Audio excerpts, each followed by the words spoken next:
Akójúmọ́, mo kí wa káàbọ̀ sí orí ètò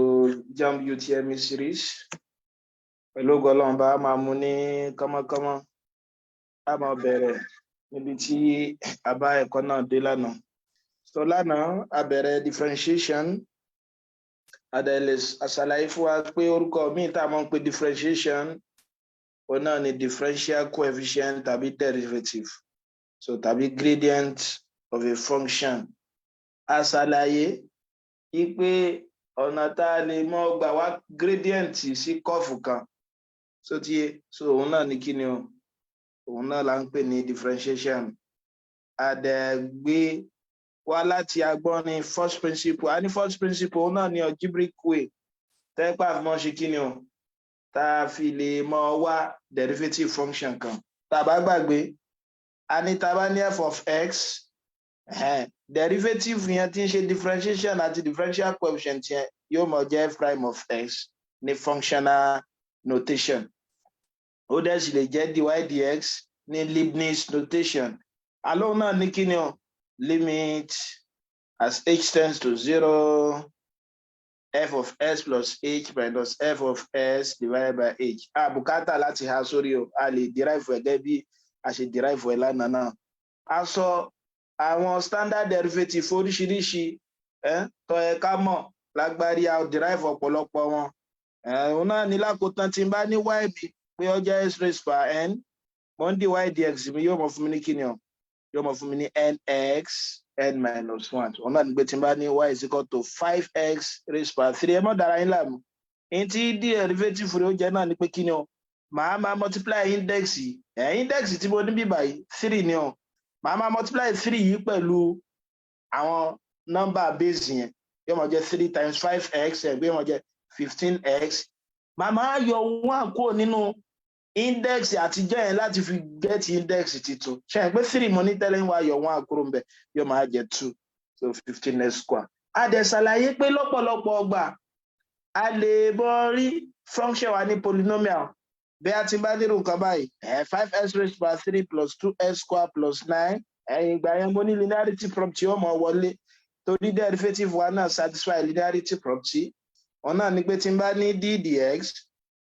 of u plus v ẹ mọ́ dára yín láàmú. Òun náà ní pé kí ni o? A máa differentiate àwọn function yẹn lẹ́yọ̀kọ̀ọ̀kan, àwọn term yẹn lẹ́yọ̀kọ̀ọ̀kan. A tún ṣàlàyé pé tó bá wá lágbọ́n ní product ńkọ́. Bóyá tí n bá ní function méjì gẹ́gẹ́ bí àpèjúwe u àti v níbí báyìí, tá méjèèjì wá jẹ́ function of x. Ẹ rí pé tẹ́ bá wo àjọṣe tó wà láàrin u àti v níbí báyìí, product ni o. Àdẹ̀rí standard derivative tó jẹ́ pé ó lè bá function tó wá lágbọ́n ní product ṣiṣẹ́. Mo wá lápèjúwe pé tí n bá ní x square sin x. Nítòótọ́ mo mọ̀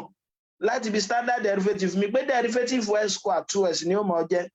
Mo dẹ̀ mọ̀ derivative sin x náà pé cos x ni ó mọ̀ jẹ́. Ṣùgbọ́n lápapọ̀ wọn bóyá tí product tàbí multiplication bá ti so wọn papọ̀ yìí mọ̀ tí derivative fún wọn mọ̀ jẹ́ o. Àjá sí pé a máa lo product rule. Bó mo láti máa ṣe òun náà ni pé derivative mi yóò máa jẹ́ pé kí ni o? A máa differentiate lákọ̀ọ́kọ́ the u dx, a máa fi ẹlẹ́ẹ̀kejì lẹ̀ bó ṣe wà. Then plus a máa differentiate ẹlẹ́ẹ̀kejì the v dx, a máa kọ alákọ̀ọ́kọ́ bó ṣe wà. So tí ẹ bá ń sọ bẹ́ẹ̀ láti rí formula yìí. Kódà tó wáyé pé mẹ́ta ni. Kódà kí ní bẹ́ẹ̀ bí y is equal to uvw. Òun náà ni pé máa differentiate alákọ̀ọ́kọ́ u prime, ṣe hàn pé u prime náà ni derivative ní functional notation. Máa fi méjì yòókù lẹ̀ bọ́n ṣe wà. Then plus máa differentiate ẹlẹ́ẹ̀kejì, èyí ló kàn v prime, máa fi méjì yòókù lẹ̀ bọ́n ṣe wà. Then plus máa differentiate ẹlẹ́ẹ̀kẹta, máa fi méjì yòókù lẹ̀ bọ́n. Ẹgbẹ́ ní márùn-ún bẹ́ẹ̀ ṣe máa ṣe nìyẹn. A tún ṣàlàyé ìpè tá a bá ní function wa lágbọ́n ní quotient. A ti mọ̀ pé quotient òun náà ni division. Bí sọ́ọ̀mù ṣe jẹ́ addition tí difference jẹ́ subtraction tó yẹ pé product multiplication ló túmọ̀ sí. Gẹ́gẹ́ bẹ́ẹ̀ náà ni division wá ṣe jẹ́ kí ni o? Tó ṣe jẹ́ quotient. A ní tá a bá ní function a ní quotient náà. A lè rí standard derivative tó yẹ kó lè mú òun náà ṣiṣẹ́ o gẹ́gẹ́ bí àpèjúwe tí n bá ní x square over e raised by x nítòótọ́ mo mọ derivative x square mo dẹ̀ mọ̀ derivative e raised by x mo mọ derivative wọn lọ́tọ̀ọ̀tọ̀ túmọ̀ ọmọ derivative wọn lákòótán ajá sígbà yẹn màá máa lo quotient rule fún kí dẹ̀ ní quotient rule òun náà ni pé mo láàmú akọ tìsàlẹ̀ a differentiate tòkè minus akọ tòkè a differentiate tìsàlẹ̀ divided by tìsàlẹ̀ squared so ibẹ̀ ni adó sí ní àná pẹ̀lú ọgọ́lọ́mọba a mọ̀ tẹ̀síwájú láti bí chain rule ní òní chain rule kí ni a ń pè ní chain rule nígbà mìíràn a lè ní composite function o ṣe pé nísìn mo ní tó bá fún wa ní function kan gá pé wọ́n fún mi nírú nǹkan báyìí x squared sin x divided by e raised by x ṣe pé mo níbi tọ́kàn yóò kọ́kọ́ lò ní ẹ kọ́ wò pé sọ wà ní standard derivative wa tí ò bá sí ń bẹ̀ ẹ̀rọ à ní àkótán eléyìí nínú standard derivative wa mo ní wàá wò pé ṣé function yẹn so wá ní in form of fraction tí function mi bá ti wá ní in form of fraction ajá sí pé mo lè lo quotient rule fún ṣùgbọ́n tó yẹ pé function mi ò wá ní in form of fraction ṣùgbọ́n ó jẹ́ product ara wọn táyé pàjọṣe tó wà láàrin àwọn function méjì àbí èyí tó ju méjì lọ product inú ajá sí pé mo lè lo product rule bó wà ní tó bá fún mi nírú nǹkan báyìí sin 2x àkọ́kọ́ náà sin láàmọ̀ nítòótọ́ mo sọ in ti sin báyà 2x ó mọ̀ jẹ́ tó wáyé pé a bá ní constant àti argument wà táyé pé a ní sin nǹkan kan yẹn pé mo ní derivative sin angle kan yóò mọ̀ fún wa ní cosine angle yẹn padà so ti tó wáyé pé angle ìgẹ̀ngàn ni wọ́n fún wa bẹ̀tírú eléyìí nísìn ẹ rí i pé function of function ní composite function ni o sẹ́rí a lè gbàgbọ́ yé composite function bíi pọ̀nmọ́ tata ti sáwọnú rẹ̀ pé kì í ṣe pọ̀nmọ́ lásán ni pé tẹ́ bá kọ́ fẹ́ jẹ pọ̀nmọ́ tata sáwọnú rẹ̀ nítọ́pọ̀lọpọ̀ mọ́ ń ṣe òun náà ni pé ẹ̀rí pa ọkọ̀ fa àtàbẹ̀mú ká tó jẹ pọ̀nmọ́ so gẹ́gẹ́ bẹ́ẹ̀ náà ni ìdí ni pé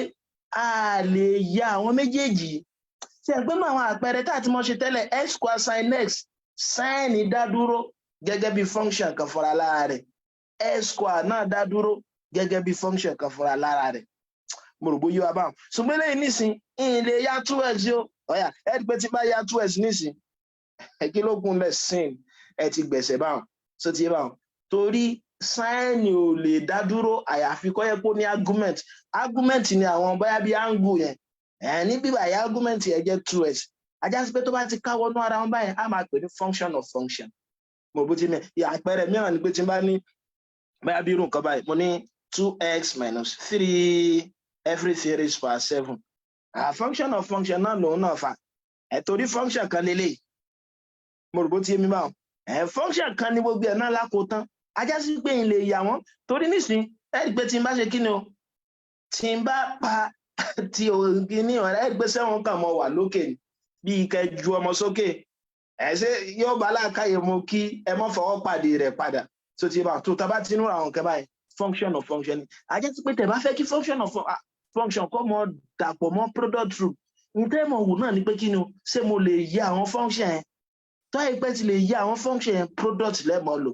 àkàlà ṣe quotient rule òun ò nẹ́ra torí quotient rule ẹ bá ti ní function yẹn ní form of fraction a lè lo quotient rule fún bó láti máa lò láti máa ṣe composite function so tàbí wọn nínú àwọn òwe mìíràn wọ́n lè pè ní kí ni o wọ́n lè pè ní function of function so wọ́n lè pè ní function of function bó láti mọ̀ sí wọn náà ni pé tí n bá ní y is equal to f of g of x kò lè rárá torí mo mọ̀ pé y ó jẹ́ function of x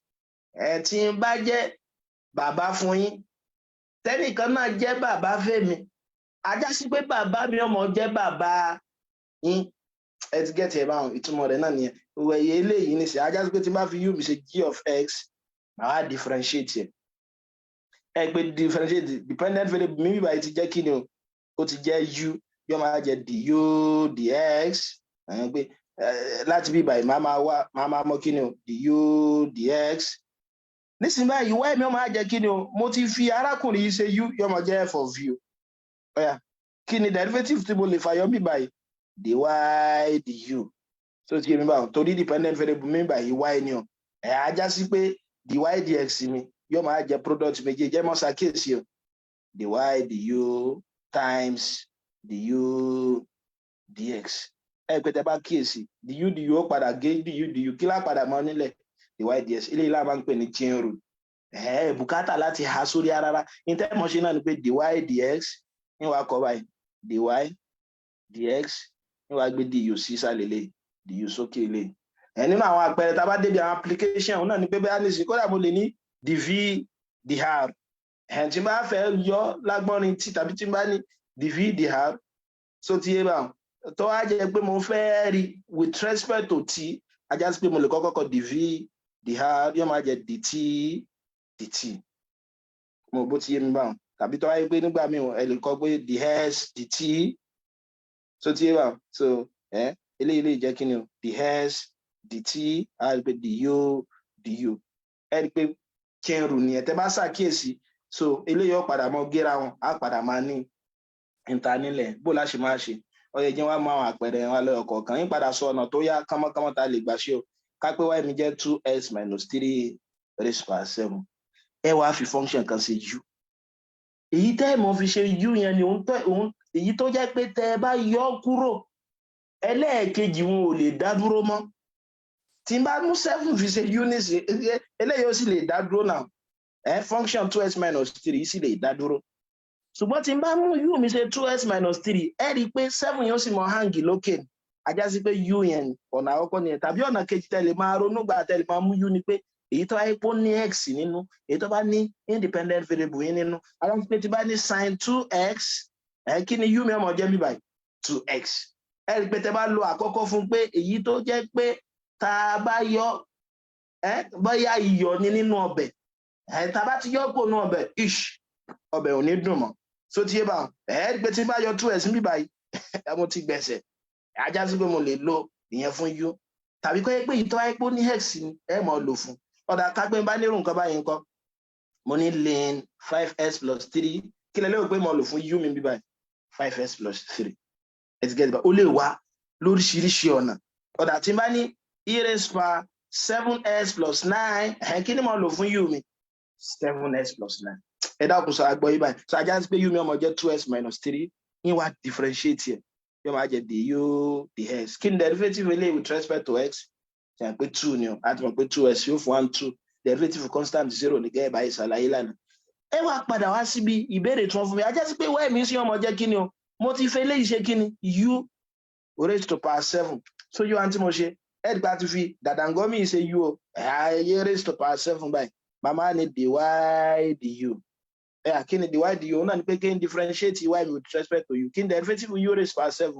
yóò máa jẹ́ 7u raised to power 6 ẹ wá wá dy ds lẹ́yìn rẹ̀ kí ni y ds yóò máa jẹ́ dy dx mo lẹ́yìn kọ́kọ́ báyìí dy dx ẹ wá gbé du sí lẹ́yìn sálẹ̀ du sí lẹ́yìn sókè tẹ̀ wá fẹ́ ha formula yẹn kí ni wá ní dy du mi 7u raised to power 6 times kí ni du dx mi o 2 ẹ̀tẹ́ bá multiply méjèèjì papọ̀ yóò mọ jẹ́ 14u raised to power 6 mo dẹ̀ sí tí mọ̀ pé u mi 2s minus 3 ní o raised to power 6 ẹ dákun sí àgbọ́yé báyìí bó ní tí tọ́wá pé y bá jẹ́ sin 2x ńkọ́ tẹ̀ bá gbàgbé nínú standard derivative ṣe pé mo sọ nǹkan kan fún wa nígbà tí n bá ní sin ax ẹ mọ́ dára yín láàmú dy dx rẹ̀ yóò mọ jẹ́ kí ni ẹ kàn differentiate eléyìí a cos as bó ló ṣe jẹ́ bẹ́ẹ̀ gangan bó ṣe jẹ́ bẹ́ẹ̀ gangan á máa mọ̀ nísìn ẹ wo bíbá yìí ká pé n bá ní kí ni màá fi ṣe u mi pẹ̀lú àlàyé tí mo ṣe lẹ́ẹ̀kan 2x mo ní tẹ́ mọ́ fi ṣe u òun ni tó bá jẹ́ pé iyọ̀ yẹn ni nínú ọbẹ̀ tẹ́ pé tẹ́ bá ti yọ kúrò ńbẹ̀ function mi ò lè dá dúró mọ́ function yẹn ò lè dá dúró mọ́ tí n bá ti yọ 2x bíbá yìí sin ní ọmọ ọkùn kò nítumọ̀ nínú ìṣirò so ajá sí pé u mi jẹ́ 2x máa wá u dx yóò mọ̀ jẹ́ 2 àbí y mi máa jẹ́ sin u mo rò bó ti yé mi báwọn kí ni dy du mi máa jẹ́ yóò mọ̀ jẹ́ cos u àti mọ̀ pé derivative sin function kan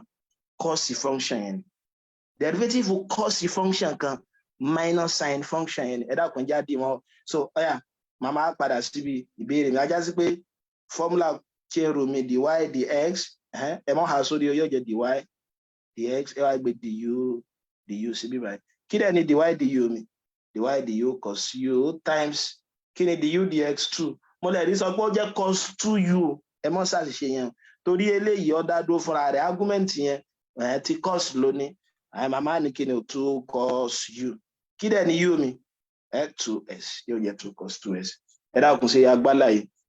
bá ṣe mọ̀ ṣe kí ni o bá ṣe mọ̀ ṣe chain rule ìjẹ́tẹ̀lẹ̀ yẹn bá yẹ wà tá ti gbọ́ yìí ò bó wà ní tó wáyé kún fún wa nínú exam mo ti sọ fún wa kákan bá fún wa nínú exam ìyìn bùkátà báyà nínú multiple choice ni ìyìn bùkátà láti ṣe mọ́ kọ àwọn fọ́múlà yẹn lọ́yọ̀ kọ̀ọ̀kan mọ́ gẹ́gẹ́ bí n ṣe bùkátà láti ṣe mọ́ kọ fọ́múlà product àbí quotient kí n tó ṣe ẹ̀yìn tí kàn ṣe náà ni pé kí ni kákan fún mi nírò eléyìí tí mo ṣe lẹ́ẹ̀kan yẹn 2s minus 3 raised by 7 ẹ mọ́ dára yín láàmú sẹ́rí lè tọ́ ẹ pé iyọ̀ nínú ọbẹ̀ yẹn ẹ wá ọkọ̀ differentiate ẹ ti get ẹ báwọn yóò mọ̀ fún yín ní kíni o ẹ pé derivative arákùnrin yóò mọ̀ fún mi ní kíni 2 àbí then times ẹ wá ṣe differentiate gbogbo ẹ̀ papọ̀ ṣe ń pé tí n bá ní derivative kankan raised to power 7 ṣe ń pé tẹ́lẹ̀ yóò mọ̀ jẹ́ 7 times nǹkan yẹn raised to power 6 ṣe get it tí mò ń gbìyànjú láti sọ ní kágbé bá ní 2s minus 3 raised to power 7 ṣe àpá tí mo pé tọ́ ẹgbẹ́ bá ní variable kan tó bá ru 7 gẹ́gẹ́ bí àpèjúwe a mọ̀ pé derivative rẹ̀ ó mọ̀ fún mi ní kíni 7 times variable yẹn raised by 6 máa yọ wọn àkó lókè rẹ̀ àjásípélé náà ẹ mọ̀ ṣàfojúwe rẹ̀ ẹ mọ̀ wò ó gẹ́gẹ́ bí pé nǹkan kan ni ẹ má ti wò ó pé function kan ló wà ń bẹ̀ ẹ wá kó wí pé derivative variable kan raised to power 7 ṣe pé ó mọ̀ jẹ́ 7 times variable yẹn raised by 6 tẹ́ bá ti á differentiate tẹ́ bá yóò máa jẹ́ times derivative variable yẹn gangan which is 2 àjásí pé lọ́nà tá à ń ṣe léyìn náà tẹ́lẹ̀ ní pé 7s raised by 7 pé derivative variable kan raised to power 7 yóò máa jẹ́ 7 times variable yẹn raised to power 6 then times derivative variable yẹn gangan fún àìkí derivative s 1 so tí yé bá so eléyìí náà wá jẹ́ kí ni 14 2s minus 3 raised by 6 ọ̀yẹ̀ ẹja fi ṣe eléyìí náà sin 2x ọ̀yà kí ni dy dx wọ́n mọ̀ jẹ́ òun náà ni pé kí ni o a ti mọ̀ pé derivative sin angle kan yóò mọ̀ fún mi ní kí ni o cos angle yẹn then times yín wá differentiate function yẹn gangan kí ni yẹn gangan derivative kìíní kan sin derivative sin kìíní kan yóò fún mi ní cos kìíní yẹn màá differentiate kìíní yẹn gangan náà fúnra rẹ̀ kí ni derivative 2s 2 ẹ̀dá kùsà gbọ́ ibà ẹ̀ rí pé ìyẹn bùkátà láti dára mi láàmú láti ṣe ọ̀dà tí bá ní y is equal to e raised to power 5s plus 3 ńkọ́ tí bá fẹ́ ṣe yẹn náà mo ti mọ̀ pé derivative e raised to power nǹkan kan yóò mọ̀ fún mi ní kíni o e raised to power kíní yẹn àjásí pé màá wá jẹ́ e raised to power 5s plus 3 then times yín wá differentiate kíní yẹn gangan náà fúnra rẹ̀ kí ní derivative kíní yẹn yóò mọ̀ jẹ́ fún mi 5 pé derivative 5s plus 3 yóò jẹ́ 5 àjásí pé yóò mọ̀ jẹ́ 5 e raised to power 5s plus 3 ẹ dákun so yé wa báwọn so bẹ́ẹ̀ ṣe mọ́ lo chain rule nìyẹn ẹ dákun ìgbà tá a ti gbọ́ báyìí ajá sí pé tí wọ́n bá ti fún wa ní nǹkan kan pàṣẹ ẹtì ìtẹ́ ẹ̀kọ́ wo náà ni pé kí ni ṣé function mi sí standard derivative fún mi tọ́ ẹ pé standard derivative ni ẹ lo òfin standard derivative fún tí ẹ bá wá ṣe standard derivative ẹ wá wò pé ṣé kí ni o ṣé fraction ni wọ́n fún yín ajá sí pé tọ́ ẹ pé fraction ni wọ́n fún yín báyẹn kí ni mo lò fún ṣé product ni àbí quotient torí mo ti mọ̀ pé tí function bá ti wá ní form of fraction a máa lo quotient tí ẹ bá sínú standard derivative tó dẹ̀ sì jẹ́ pé kò wá lágbọ́nrin fraction in lè lo quotient fún màá wá wò pé ṣé mo lè lo product nígbà máa lo product wọ́n tó wáyé pé bá ti ní function méjì tó jẹ́ pé mo lè yà wọ́n máa lo product tí n bá lè lo product máa lo kí ni o composite function mo dẹ̀ ti ṣàlàyé bá ṣe mọ̀ rí ọ̀kọ̀ọ̀kan wọn ìjẹ́tẹ́lẹ̀ bá yé wa láti máa wọn ọ̀nà mẹ́tẹ̀ẹ̀ta tí ó lè wá báyìí bóònù ẹja bọ́ sí implicit differentiation a máa mọ̀túnmọ̀ ọ̀rọ̀ láti bí ọ̀rọ̀ ń fúnra lára rẹ̀ pápẹ̀rẹ̀ tí mo ṣe púpọ̀ jù náà ni pé tá a bá ní bá wẹ̀ room yàrá kódà tẹ́nìkan bá ṣe ń gbé bo bathroom Kó èyàn lè ẹ gbé ọ̀pọ̀lọpọ̀ àwọn èbó tá a máa ń sọ irọ́ lásán gan ni ẹ gbé kéé bá àmọ́ mọ̀ túmọ̀ rẹ̀ náà tẹ́lẹ̀ ṣùgbọ́n àmọ́ kí ni o àmọ́ fi làákàyè gbé ìgbé ọ̀dà nítorí ẹ̀kọ́ jẹ́ lílé so ajá sí pé bath ìwẹ̀ room yàrá àwẹ̀ yóò mọ̀ ilé ìwẹ̀ àbí so implicit differentiation náà ni pé implicit function àdẹ̀ ní explicit function explicit function náà ni pé tó bá yẹ pé mo lè ya y kúrò nù x explicitly ẹ wo nǹkan báyìí mo ní y is equal to 5x raised by 3 plus 7x square plus 9 ẹ rí i pé mo lè ya x kúrò nù y wà lẹ́gbẹ̀ẹ́ kan x wà lẹ́gbẹ̀ẹ́ kejì irú àwọn function báyìí máa pè ní kíni o explicit function torí kíni o x wà explicitly a rí x explicitly so tí yé bá wọn àwa ní implicit function so implicit function náà ni pé kíni o tó bá jẹ́ wípé yìí lè ya y kúrò nínú x ok wà péjúwe yìí báyìí sìn kápẹ́ bá ní 5x raised by 3 minus y cube is equal to 2xy ẹ rí i pé láti ya y kúrò nínú x ó lè ṣòro so tí wà tàbá ti nílò àwọn function báyìí tó pé lè ya y kúrò nínú x máa ní implicit function bó máa ṣe máa differentiate implicit function bí n ṣe ń differentiate náà máa differentiate ṣùgbọ́n pẹ̀lú ìyàtọ̀ kékeré ẹ jẹ́ fún wa ní nǹkan kan ẹ pé tí n bá ní y is equal to 5x squared gẹ́gẹ́ bí àpèjúwe ẹ á rí i pé tá a bá differentiate á sọ pé kí ni o dy dx lọ́nà tí mo fẹ́ ká fi tètè tá fi gbọ́ ẹja lọ́gbọ̀n kan tí ó fi jẹ́ ká gbọ́ implicit yẹn náà yé ni pé dy dx ń gbé pé y lọ́wọ́ àmì báyọ̀ ẹgbẹ́ yìí sọ pé mò ń differentiate y with respect to x àbí mò ń differentiate eléyìí náà ṣe pé yóò mọ̀ fún wa ní kí ni o 10x bẹ̀rẹ̀ jẹ́ nǹkan pé dx náà ni pé mò ń differentiate x with respect to x ẹja sọ bá ó lè yé wa ẹ rí i pé yóò máa padà fún wa ní 1 torí ẹ̀ la fi máa sọ pé dy dx equal to 10x ẹ dákun so yé wa bá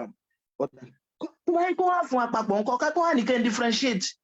ìbéèrè sọ pé kí ni o differentiate the following with respect to x ẹ̀ka pálá ọkọ̀ wọn fún mi ní 4y raised by 3 ẹlẹ́ẹ̀kejì wọ́n fún mi ní 5x raised by 3 minus y cube is equal to 2xy ẹ̀wẹ̀ lẹ́yìn nìsín ẹ mọ́ dára mi láàmú alákọ̀ọ́kọ́ mo ní 4y raised by 3 ẹ rí i pé máa differentiate yẹ yóò máa jẹ́ kí ni o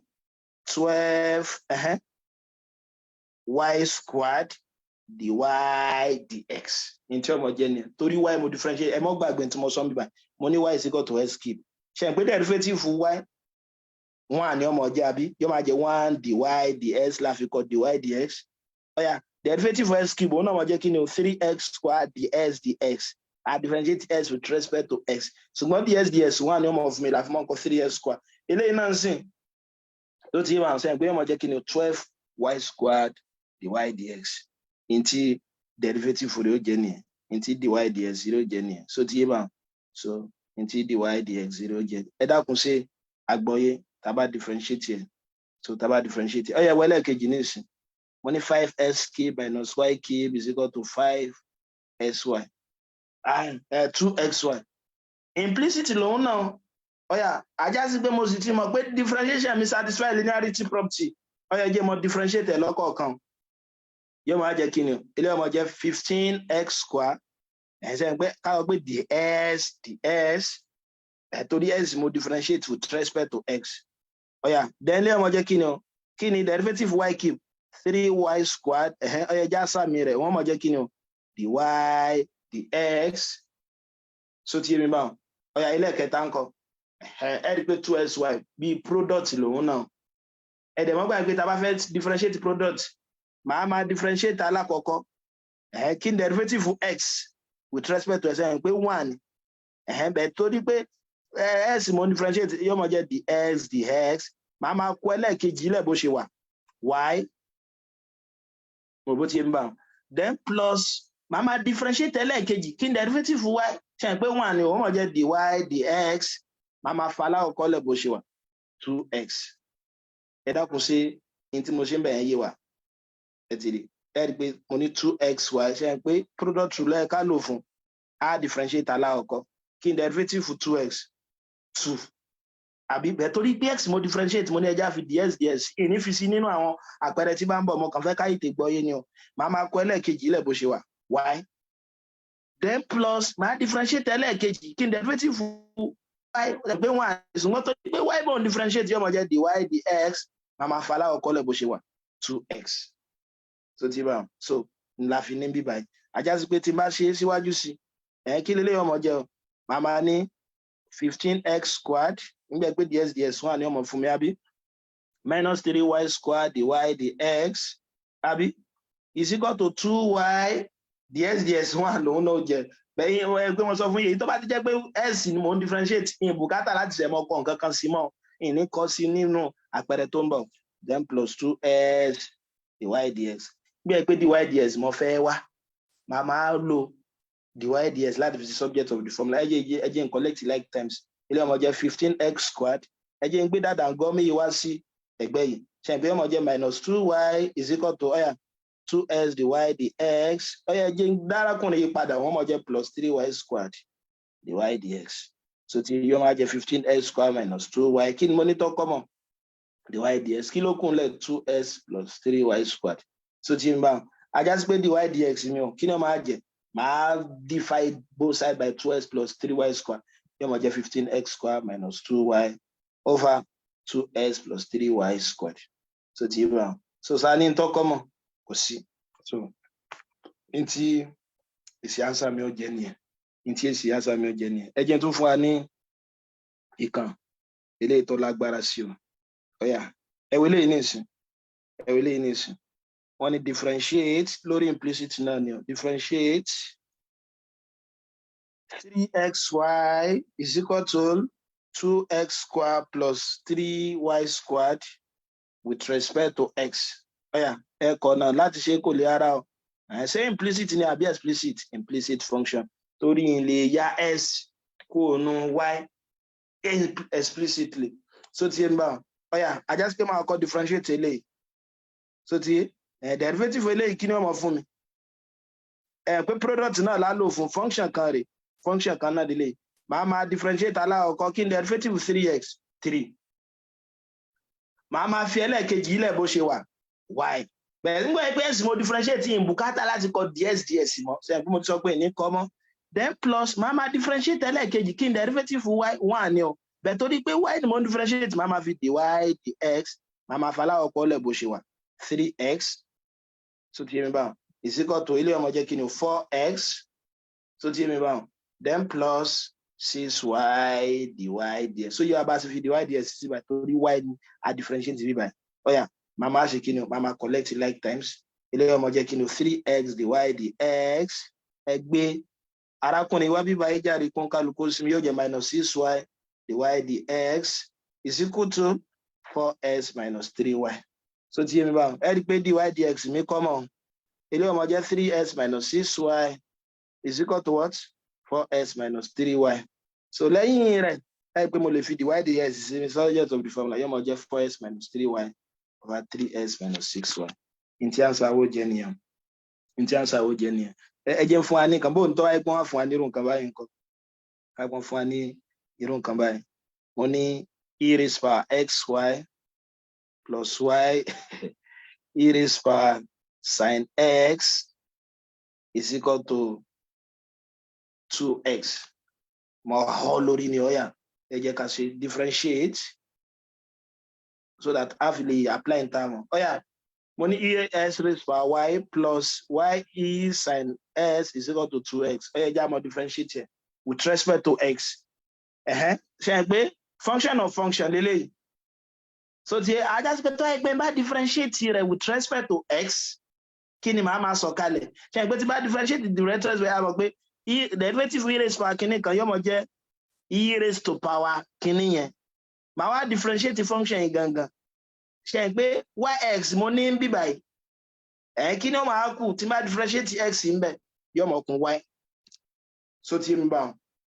then plus nígbà yẹn kó tún kó y náà sínú pé product ni màá lò bá wọn ó tún kó y náà sínú ajá sí pé máa tún di differentiate ọ̀yà tí bá di differentiate eléyìí náà nǹkan báyìí with respect to y pé wọ́n mọ̀ jẹ́ kí ni o derivative e raised power kíní kan yóò mọ̀ jẹ́ e raised power nǹkan yẹn then times x. Torí tá bá differentiate x, y with respect to tó ayé pé y la differentiate bẹ́ẹ̀ wọ́n kún x. Màá kọ dy dx. Torí y ni mo differentiate bẹ́ẹ̀. Then plus pé product rule lélẹ́yìí náà. Àbí màá kọ differentiate alákọ̀ọ́kọ́. Derivative alákọ̀ọ́kọ́ ń bí báyìí 1. Ìfi ẹlẹ́ẹ̀kejì ilẹ̀ bó ṣe wà e raised by sin s. Bẹ́ẹ̀ torí pé y mo differentiate màá fi dy dx sí. Then plus màá differentiate ẹlẹ́ẹ̀kejì. Ṣé derivative eléyìí mọ̀ jẹ́ kí ni o? E raised by sin x then times cos x. Ngbà pé function of function. So tí yẹ bá màá kọ́ different e raised by nǹkan kan yóò jẹ́ e raised by kìíní yẹn. Then times derivative òtòkè cos x. Ní wàá fà láwọ̀ lẹ̀ bó ṣe wà tí ń ṣe y. Mo bó ti yẹ bá. Bẹ́ẹ̀ tí yẹn bùkátà láti kọ ds ds torí wọn náà ni ó mọ̀ jẹ́ then is equal to ilé ọmọ fún mi ní 2. So tí yẹ bá ajá sí pé màá wà ní y e raised by xy plus yx exy dy dx plus e raised by sin s. But wọ́n lè mọ̀ fún ilé yìí tó nira báyìí ní bóyá jàmbá bí y kìíyàn. Then plus y cos s e raised by sin s is equal to 2. Màá collect like times mi. Àwọn tó bá jẹ́ dy dx nínú màá kó wọn sẹ́gbẹ̀ẹ́ kan, àwọn yòókù màá kó wọn sí apá kejì. Ajá sí pé dy dx mi ń bí báyìí. Ṣé ń pé àwọn eléyìí ló ní. Tí n bá factor wọn jáde lé ọmọ jẹ́ kí ni o s e raised by xy plus e raised by sin x àbí is equal to gbá àwọn dàdàngọ́ mi yòókù wá tà 2 minus y e raised by xy minus y cos s e raised by sin x. So tí yẹ bá ajá sí pé dy dx mi kí ni ọmọ jẹ́ bá 2 minus y e raised by xy minus y cos s e raised by sin s divided by what? S e raised by xy plus e raised by sin x. Nti dy dx mi ọmọ jẹ́ ni. Bone àti mọ̀ bá ṣe lè mọ̀ lo product rule. Àti lè lo quotient rule kódà a lè lo chain rule a dẹ̀ sì lè ṣe implicit function. Kí n tó wá ká di fídíò yìí lẹ̀ ẹ já ṣe àwọn applications of differentiation. Tó ra ti mọ̀ pé ìṣirò yìí kéye pé 1 plus 1 náà ni ìṣirò kan túmọ̀ sí. Ìṣirò ní kí ni o? Ó ní àwọn àǹfààní oríṣiríṣi. Ẹ pé tá a bá gbàgbé nínú kí ni o? Ìtumọ̀ calculus náà ni pé ká pín nǹkan sí wẹ́wẹ́. Ẹ pé nínú ìtẹ̀lé kíláàsì ìtẹ̀lẹ̀ mo sọ fún wa pé nínú àwọn ìwúlò rẹ̀ application rẹ̀ tá a lè mọ̀ lò òun náà ni pé a lè mọ̀ fi wá gradient function gradient of a curve. So a lè fi mọ̀ wá gradient of a curve. Gradient of the curve yẹn náà ni dy dx. So tí bá kódà a lè fi wá equation of tangent. Equation of tangent yẹn náà ni dy dx náà. But a tún lè mọ̀ fi wá kí ni equation of normal bóyá to a curve. Equation of normal òun náà ni pé ẹ mọ̀ lo àwọn tí slope àwọn méjèèjì tó bá wà perpendicular. So tí bá tí slope bá wà perpendicular. Ẹ lè má gbàgbé pé tí slope bá wà perpendicular ajá sí pé product àwọn gradient méjèèjì yóò mọ̀ equal sí -1. Ṣé ń gbé báyìí láti mọ̀ ṣe. Màá ṣe àwọn fídíò pàápàá jùlọ lórí coordinate geometry tá a fi gbọ́ yé. A lè fi mọ̀ wá rate of change nínú àwọn àpẹẹrẹ rẹ̀ náà ni o. Rate of change. So tí yẹ bá nínú àwọn àpẹẹrẹ rẹ̀ náà ni pé mo lè fi mọ̀ wá velocity àti acceleration. So tí yẹ bá velocity mo ti mọ̀ pé change in distance over time ni àbí. So wọ́n mọ̀ jẹ́ the s dt distance covered over time taken. But acceleration ni pé second order derivative. Ẹ̀kọ́ ọmọ ọgbà a lè wá second order derivative. Òun náà ni pé tá a ti differentiate tẹ́lẹ̀ ká tún redifferentiate ẹ̀ padà. So tí yẹ bá a tún lè wá kí ni o maximum and minimum point. Kódà a tún lè fi wá maximum àti minimum value náà. So tí yẹ bá ẹ sì lè lò láti fi sketch function. So ẹ lè lò láti fi sketch graph function. Ó yẹ jẹ́ ká bá mú lọ́yọ̀ kọ̀ọ̀kan. Bó wà ní ká pé n bá fẹ́ fi wá gradient curve nǹkan ká pọ́n fún mi kàn fún mi lápẹẹrẹ kan. Example wọ́n ní find the gradient. Ẹ má gbàgbé a sọ pé gradient curve náà tẹ́lẹ̀ òun náà ni differentiation dy dx náà of the curve y is equal to s raised by 3 minus 4x squared plus 2 at the point 0,3 at the point 0,3. Oh yeah, ẹ mọ́ gbàgbé kí mo pe gradient how can differentiate náà ni ẹ̀sẹ̀ pé àti ṣe nínú àwọn fẹ́ràn aláwọ̀kọ́ yẹn so náà ni pé y mi so ti yé bá wọn y mi ó jẹ́ x cube minus 4x square plus 2 gradient ni ó mọ jẹ́ dy dx gradient ni gradient function yóò mọ jẹ́ dy dx ẹ já differentiate yẹn 3x squared minus 8x àbí so the one at this point so òun náà ni pé wọ́n sọ pé gradient yẹn at 0,3 òun náà ni pé point yìí ṣe hàn pé coordinate mi yìí eléyìí ló ń túmọ̀ sí x eléyìí ló ń túmọ̀ sí y ìtumọ̀ ní pé ibi tí n bá ti rí x yẹn màá máa fi òdo sí ibi tí n bá ti rí y akáláṣe lè rí y bẹ̀tí mi tá ti rí x yẹn màá máa fi kíni sí o màá máa fi 0 sí yóò máa fún mi ní kíni o ẹ̀yà ṣe báyìí yóò máa jẹ 3 0 square minus 8 times 0 yóò máa fún mi ní kíni o 0 minus 0 which is equal to 0 ajá sí pé gradient mi ọmọ jẹ́ kíni 0 kí lè á lè sọ tí gradient yìí bá jẹ́ 0 kí lè sọ tí gradient yìí bá jẹ́ 0 ìtumọ̀ rẹ̀ náà ni pé kíni o tí gradient yìí bá ti jẹ́ 0 ìtumọ̀ náà ni pé ní y yẹn mi mọ̀ bí mo ṣe ṣe pé ní y axis ìtumọ̀ náà ni pé constant ni ẹ jẹ́ n sọ báwọn ìtumọ̀ náà ni pé constant ni kí ló kọ rẹ̀ ó mi pé point yẹn wà parallel so ti wà ó wà parallel so ó wà parallel má máa ṣàlàyé dáadáa ní tá bá débi àwọn maximum point àti minimum point so ti wà má máa ṣàlàyé tá bá débẹ̀ yẹn dáadáa pé tí n bá ní constant òun délé tí n bá ní graph kan àbí tí n bá ní curve kan báyìí tí n bá ní value point tí n bá fẹ́ find the gradient line so ti yé báwọn ṣe pé y mi bí wà yìí constant ni mo dẹ̀ mọ̀ pé derivative gan tẹ́lẹ̀ 0 ni tí mo gbìyànjú láti sọ ni ẹ dákun ṣe agbọ́ àlàyé yẹn yé ṣàgbàlàyé yẹn yé yékéyéké ọ̀yà bó ni eléyìí kọ ẹja tún fi eléyìí náà gbára o wọ́n ní find the point point wọ́n ní àwọn bíbà yìí o ṣe pé gradient làwa tẹ́lẹ̀ find the point on the curve y is equal to 2x cubed plus 3x squared minus 12x minus 5 where the gradient nígbà tó jẹ́ pé gradient rẹ̀ is alákọ̀ọ́kọ́ tó bá jẹ́ 0 ẹlẹ́ẹ̀kejì tó bá jẹ́ minus 12 wọ́n dẹ̀ ti mọ̀ pé gradient mẹ́rin ni dy dx ajá sí pé tí n bá ti wá dy dx function yìí tán lálákọ̀ọ́kọ́ máa equate ẹ̀ sí 0 fún a lẹ́lẹ́kejì máa equate ẹ̀ fún minus 12 ẹ ti yé máa sọ ìtumọ̀ náà ni pé where gradient is 0 that is gradient is equal to 0 ọ̀yà jẹ́ wá differentiate kí n derivative eléyìí ọmọ jẹ́ ọ̀yà yóò jẹ́ 8s raised power to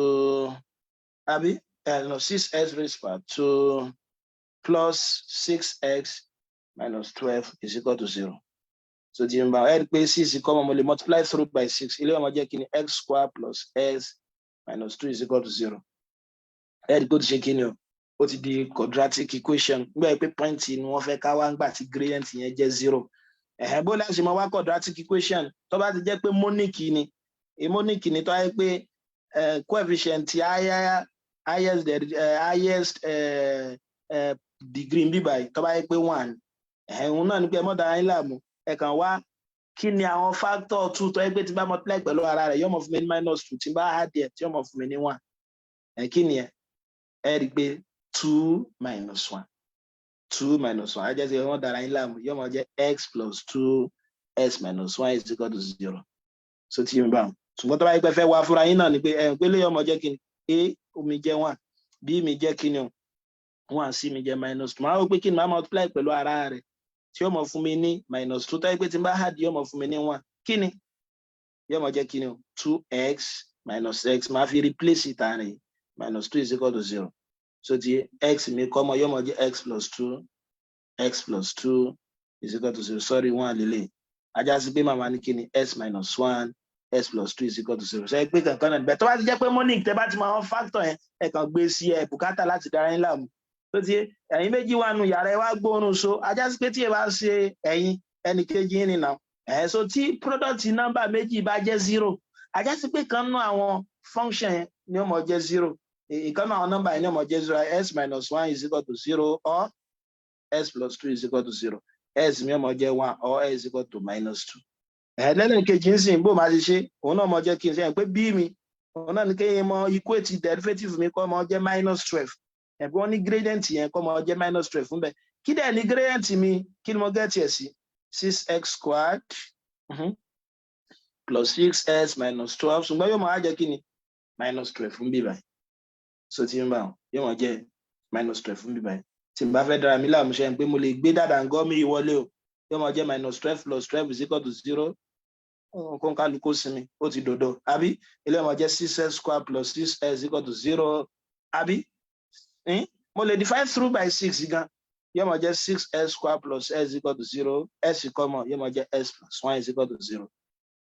tí product number méjì bá ti jẹ́ 0 ajá sí pé kan náà àwọn number yẹn ló jẹ́ 0 s mi ọmọ á jẹ́ 0 or s mi ọmọ jẹ́ kíni o negative 1 so báyìí ni ẹ ṣe máa ṣe let's move our gradient function gradient náà ni pé ẹ kàn multiply rẹ̀ ẹ wá derivative rẹ̀ so òun náà ni bó wá ní tó wáyé pé tangent and normal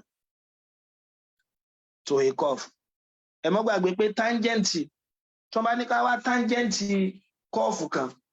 ṣe pé slope rẹ̀ náà wọ́n ní ká wá a dẹ̀ sọ pé slope òun náà ni gradient so ti yé bá wọn bẹ̀ tó wáyé pé equation of tangent ní dy dx ká wá ká fi mọ̀ ṣe pé nínú àwọn equation of tangent òun náà ni y minus y1 is equal to m àbí ẹ jẹ́ sọ pé m is equal to s minus s1 a ṣe coordinate geometry equation tangent yẹn nìyẹn so ti yé bá wọn láàmú fi ṣe ẹ̀yà ẹ̀jẹ̀ fún alápẹ̀rẹ̀ kan ká fi lè gbọ́n tí mò ń sọ yìí number 1 wọ́n ní find the equation of the tangent to the curve y is equal to 2x squared minus 3x minus 5 at the point 2, minus 3. Now application rẹ̀ ni à. Ó ti yé, kọ́kọ́ wá slope mi náà. Equation tangent to the curve, equation of tangent to the curve. Tó bá fún yín ní point méjì, tó bá fún yín ní point coordinate yẹn. So tí tó bá fún yín coordinate yẹn àti curve fún yín ṣe pé formula tá a fún wọn ṣe ni y minus y1 is equal to m ní slope fún yín. So tí wà s minus x1. Ajá sí pé mo gbọ́dọ̀ kọ́kọ́ wá m mi tí ń ṣe slope. Mo dẹ̀ mọ̀ pé slope náà ni dy dx. Ọ̀yà kí ni màá differentiate arákùnrin kí ni derivative arákùnrin yóò mọ̀ jẹ́ 4x minus 3. So tí yé mi báwọn màá padà wá màá gbé sí báyìí. Ṣé rí y1 eléyìí ni x1 eléyìí ni y1. Mo ti mọ̀ pé y minus y1 is equal to m yẹn ni slope tí ń ṣe dy dx s minus x1. So ajá sí pé yóò mọ̀ jẹ́ y minus kí ni y1 mi minus 3. Ẹ dákun sóyún abáwọn is equal to kí ni m mi o ṣe pé m mi slope ni o àti pé kí n tó parí ẹ má bínú ká tó lọ ńbẹ̀ ṣe pọ́n fún wa ní point yìí ẹ wá slope yín m at ẹ pọ́n fún wa ní point yìí 2, minus 3 túmọ̀ ẹ̀ náà ni pé bí tí n bá ti rí s máa fi 2 sí eléyìí ni y yóò mọ̀ sọ yìí di kí ni o 4 times 2 minus 3 yóò jẹ́ 8 minus 3 tí ń ṣe 5 màá ṣe kọ equation of the tangent ẹ má wọlé á padà ṣe coordinate geometry kí ni y minus y1 s minus x1 yóò máa jẹ y minus kí ni y1 mi bíbá yìí kí ni olójẹ minus 3 is equal to m mi ní slope o ṣe pé m mi ó jẹ 5 àbí s minus kí ni x1 mi 2 so tí bá yóò máa jẹ y plus 3 is equal to 5x minus 10 tó bá wù mí mo lè kọ sí kọ́mọ jẹ́ general equation of line ṣe pé general equation of line ni àbí so tí mi bá ọ̀rẹ́ jẹ́ sọ pé c so tí yé ọ̀yà ilé ọmọ ajẹ́ kí ni y minus 5s is equal to what? Minus 10 minus 3. Yóò jẹ́ y minus 5x is equal to minus 13. Tó bá wù mí mo dẹ̀ tún lè gbé wọlé, yóò máa jẹ́ y minus 5x plus 13 is equal to 0. Equation tangent yẹn nìyẹn. Equation tangent yẹn nìyẹn. Ọ̀yà bó wá ni? Tó bá yẹ pé wọ́n fẹ́ ká find the equation to the normal ńkọ́? Ẹ̀ka pé ìbéèrè kejì fún wa báyìí tó bá fẹ́ ká find the normal rẹ̀. Equation of the normal to the curve. So do you want? I calculate function and y is equal to 2s squared minus 3s minus 5 at 2, negative 3. At 2, negative 3. Ṣé pé tó máa ní equation tangent to the curve ẹ mọ̀ wo ká pé bá ní parabola mi báyìí. So ti yé mi báwọn. Tó bá yẹ pé n bá fẹ́ wá gradient function yìí ṣe pé òun náà ni pé mo lè wá equation tangent curve yìí. Pé tangent náà ni straight line tó gba bíbá yìí kọjá mo lè wá slope sí tangent yìí. So ti yé báwọn. But normal náà ni pé kí ni èyí léyìí tó wà perpendicular sí báyìí. So ti yé báyìí. A dẹ̀ ti sọ pé sùn méjì ọmọ perpendicular tó yẹ pé m1 product àwọn méjèèjì bá jẹ́ negative 1. Mo bóyé mi. A jẹ́ sí pé tó yẹ pé slope aláàkọ́ yìí mo lè kọ́ gẹ́gẹ́ bí kí ni o -1 over slope ẹlẹ́ẹ̀kejì. So ti ń bá tàbí slope ẹlẹ́ẹ̀kejì kó máa jẹ́ -1 over gradient alákọ̀ọ́kọ́. So òun náà ni pé tó yẹ pé n bá fẹ́ wá níbí báyìí náà sí equation to that normal equation to the normal of the curve ṣe pé yẹn mọ̀ jẹ́ kí ni o òun náà mọ̀ jẹ́ y minus y1 is equal to ẹja lóhun kọ́ jẹ́ pé slope 2. Bẹ́ẹ̀ sẹ́yìn pé slope 2 bẹ́ẹ̀ yẹn mọ̀ jẹ́ -1 over interget fún slope aláwọ̀kọ́ over what? S minus S1. A já sí pé y minus y1 kí ni y1 mi? Ẹ bá gbàgbé ṣe pé òun náà ni -3 is equal to kí ni m2 mi ó máa jẹ́ mi báyìí? Yóò máa jẹ́ -1 over in tí mo get fún slope ìgbà tí mo wá slope gradient yẹn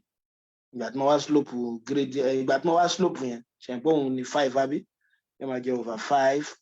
x minus kí ni x1 2. So ti yóò máa jẹ́ y plus 3 is equal to -1 over 5 s minus 2. Tó bá wù mí mo lè multiply through by 5. Ilé ọmọ jẹ́ 5y plus 15 is equal to minus x plus 2. So ti mo lè collect like times yóò jẹ́ 5y plus x equal to 2 minus 15. So 5y plus x equal to minus 13. Mo lè fi y mi ṣe subject of the formula yóò jẹ́ kí ni minus s minus 13. Y ọmọ jẹ́ kí ni minus s minus 13 divided by 5. So ti yé báwọn. So ẹ dákun sá ti gbọ́ àlàyé méjèèjì yé. So tó wáyé pé equation of tangent to the curve yẹn ni pé slope yẹn ni màá máa lò. But equation of normal níbi m yẹn ṣe ẹgbẹ́ bíbá ilé ẹ̀kẹ́ ń sọ sí y minus y1 is equal to ms minus s1. Táyé pé equation of tangent ni màá kàn sọ kí ló kọ ẹ̀ sí directly ni slope mi dy ds mi directly. So eléyìí wọ́n ní kí ni o ti tangent. Bẹ̀ fún ti normal yóò mọ̀ jẹ́ y minus y1 in ti bá get fún slope yẹn -1 rẹ̀. So ti bá -1 over slope aláwọ̀kọ́ yẹn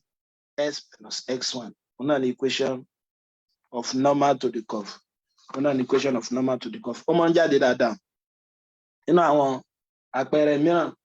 nínú àwọn application mìíràn tí mo fẹ́ ká gbé yẹ̀wò ká tó parí, òun náà ni wọ́n lè ní ká wá rate of change. Láti wá rate of change kò lè rárá o.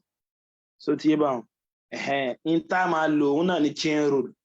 Ṣé pé mo ṣàlàyé fún wa pé chain rule nínú ìwúlò rẹ̀ ni pé dy dx ń sìn táyé pé y mi bá jẹ́ function of x. So ti ṣe pé mo ní bẹ́ẹ̀ ṣe máa kọ́ náà lélẹ́yìí pé dy dx àwọn àgbẹ̀ du sí báyìí. So ti bá wọn. So gẹ́gẹ́ bí àpèjúwe náà mo lè ní area of circle mi ṣe pé area of circle mi pi r square ni o. R mi mo ti mọ̀ pé radius ni. Ṣé pé the rate of change of A with respect to r òun náà ni dr rate of change náà ni derivative so tí ṣe ẹ̀gbọ́n náà ni dr òun náà ni pé kí n differentiate a with respect to r yóò mọ̀ fún mi ní kí ni o 2 pi r but tó yẹ pé mo fẹ́ wá the rate of change of area tí ẹ ṣe with respect to radius mọ́ but with respect to time ṣe ẹ̀gbọ́n wọn mọ̀ jẹ́ dt kò sì sí tí ń bí báyìí ajá sí pé mo gbọ́dọ̀ dọ́gbọ́n àti mú tí wá bó máa ṣe mọ mú tí wá òun náà ni pé interlẹ̀ ní ẹ̀ yóò máa jẹ dt sí tí máa gbé r sí ẹ dákun sí agbára yìí tí mo sọ yẹn yé so tí ẹ pé dt mo fẹ́ wá ń bí báyìí ẹ wá lo chain rule fún mo lè máa kọ dt ilé máa jẹ dr ẹ jẹ́ fún alápẹ̀jú ìkànká fi mọ̀ ní tí mo sọ ẹ wọ example wọ́n ní the radius of a circle kan is increasing so ti ẹ pé increment ẹ pé changing s over changing y at 5 centimeter per second so ti wọ́n á ní ká wá calculate máa wá lágbọ́nrin pi the rate at which the area is increasing when the radius is 5 centimeters. The radius of a circle. How can I call area circle? Shall I area circle me by r squared? Wọ́n wá fún mi ní kíni o? Wọ́n fún mi ní radius mi kọ́ mọ jẹ́ 5 centimeters. Ẹ̀gbọ́n ní the radius is 5 centimeters. So tí ṣe é pé ìtọ́ fẹ́ ká wá ń bíbá yín náà ni pé kíni o? The calculate in time the rate at which the area is increasing with respect to time ní ẹ̀ṣẹ̀ ẹ̀gbọ́n ọmọ jẹ́ the dt. Mo dẹ̀ sọ fún wa pé kí ni the dt ní tòótọ́ a lè rí the dt yọ nínú tí wọ́n fún wa torí r mi bíbá yín independent variable ní ṣùgbọ́n mo lè lo chain rule láti fi gbé wá àjá sí pé yóò mọ jẹ́ kí ni o the t mo lẹ́kọ̀ọ́ báyìí ẹ wá gbé the r sí bíbá yìí the r so ti bá the r ọ̀yà ẹja máa ṣe lọ ṣe pé láti bíbá yìí nísìn nígbà tó yẹ pé mo ní a mi jẹ́ pi r square mo lè differentiate a with respect to r kí ni dr mi yóò jẹ́ 2 pi r àbí wọ́n sì ti fún mi ní radius mi pọ̀ jẹ́ 5 ajá sí pé dr at r is equal to 5 yóò mọ jẹ́ 2 pi times 5 àbí yóò mọ jẹ́ 10 pi. Wọ́n tún fún mi ní pé the radius of a circle is increasing at 5 centimeters as I gbé the rate tó fi increase nsìn the r dt 5 lòun náà ẹ dákun so yóò abáwọn so ajá sí pé tí n bá fẹ́ mọ the rate tí area yẹn náà fi increase òun náà máa jẹ́ kí ni o the a the t ẹ bá wulẹ̀ ha sórí ọ̀yà elókè ìròyìn the a the t the r torí the r wọ́n padà gé the r so kí ni the a the r mi 2 pi r times kí ni the r the t mi 5 yóò máa fún mi ní 10 pi r kí ni r mi tẹ́lẹ̀ kí ni r mi 10 pi times kí ni r wa 5 r yóò máa jẹ́ kí ni 50 pi so yóò máa jẹ́ 50 pi so ẹ lè fi unit sí centimeter square per seconds ẹ jẹ́ tó fún alápẹ̀rẹ̀ mìíràn náà àpẹẹrẹ tí mo fẹ́ kún fún wa wọn náà ní pé ṣe ń pín nígbà tí mo ṣàlàyé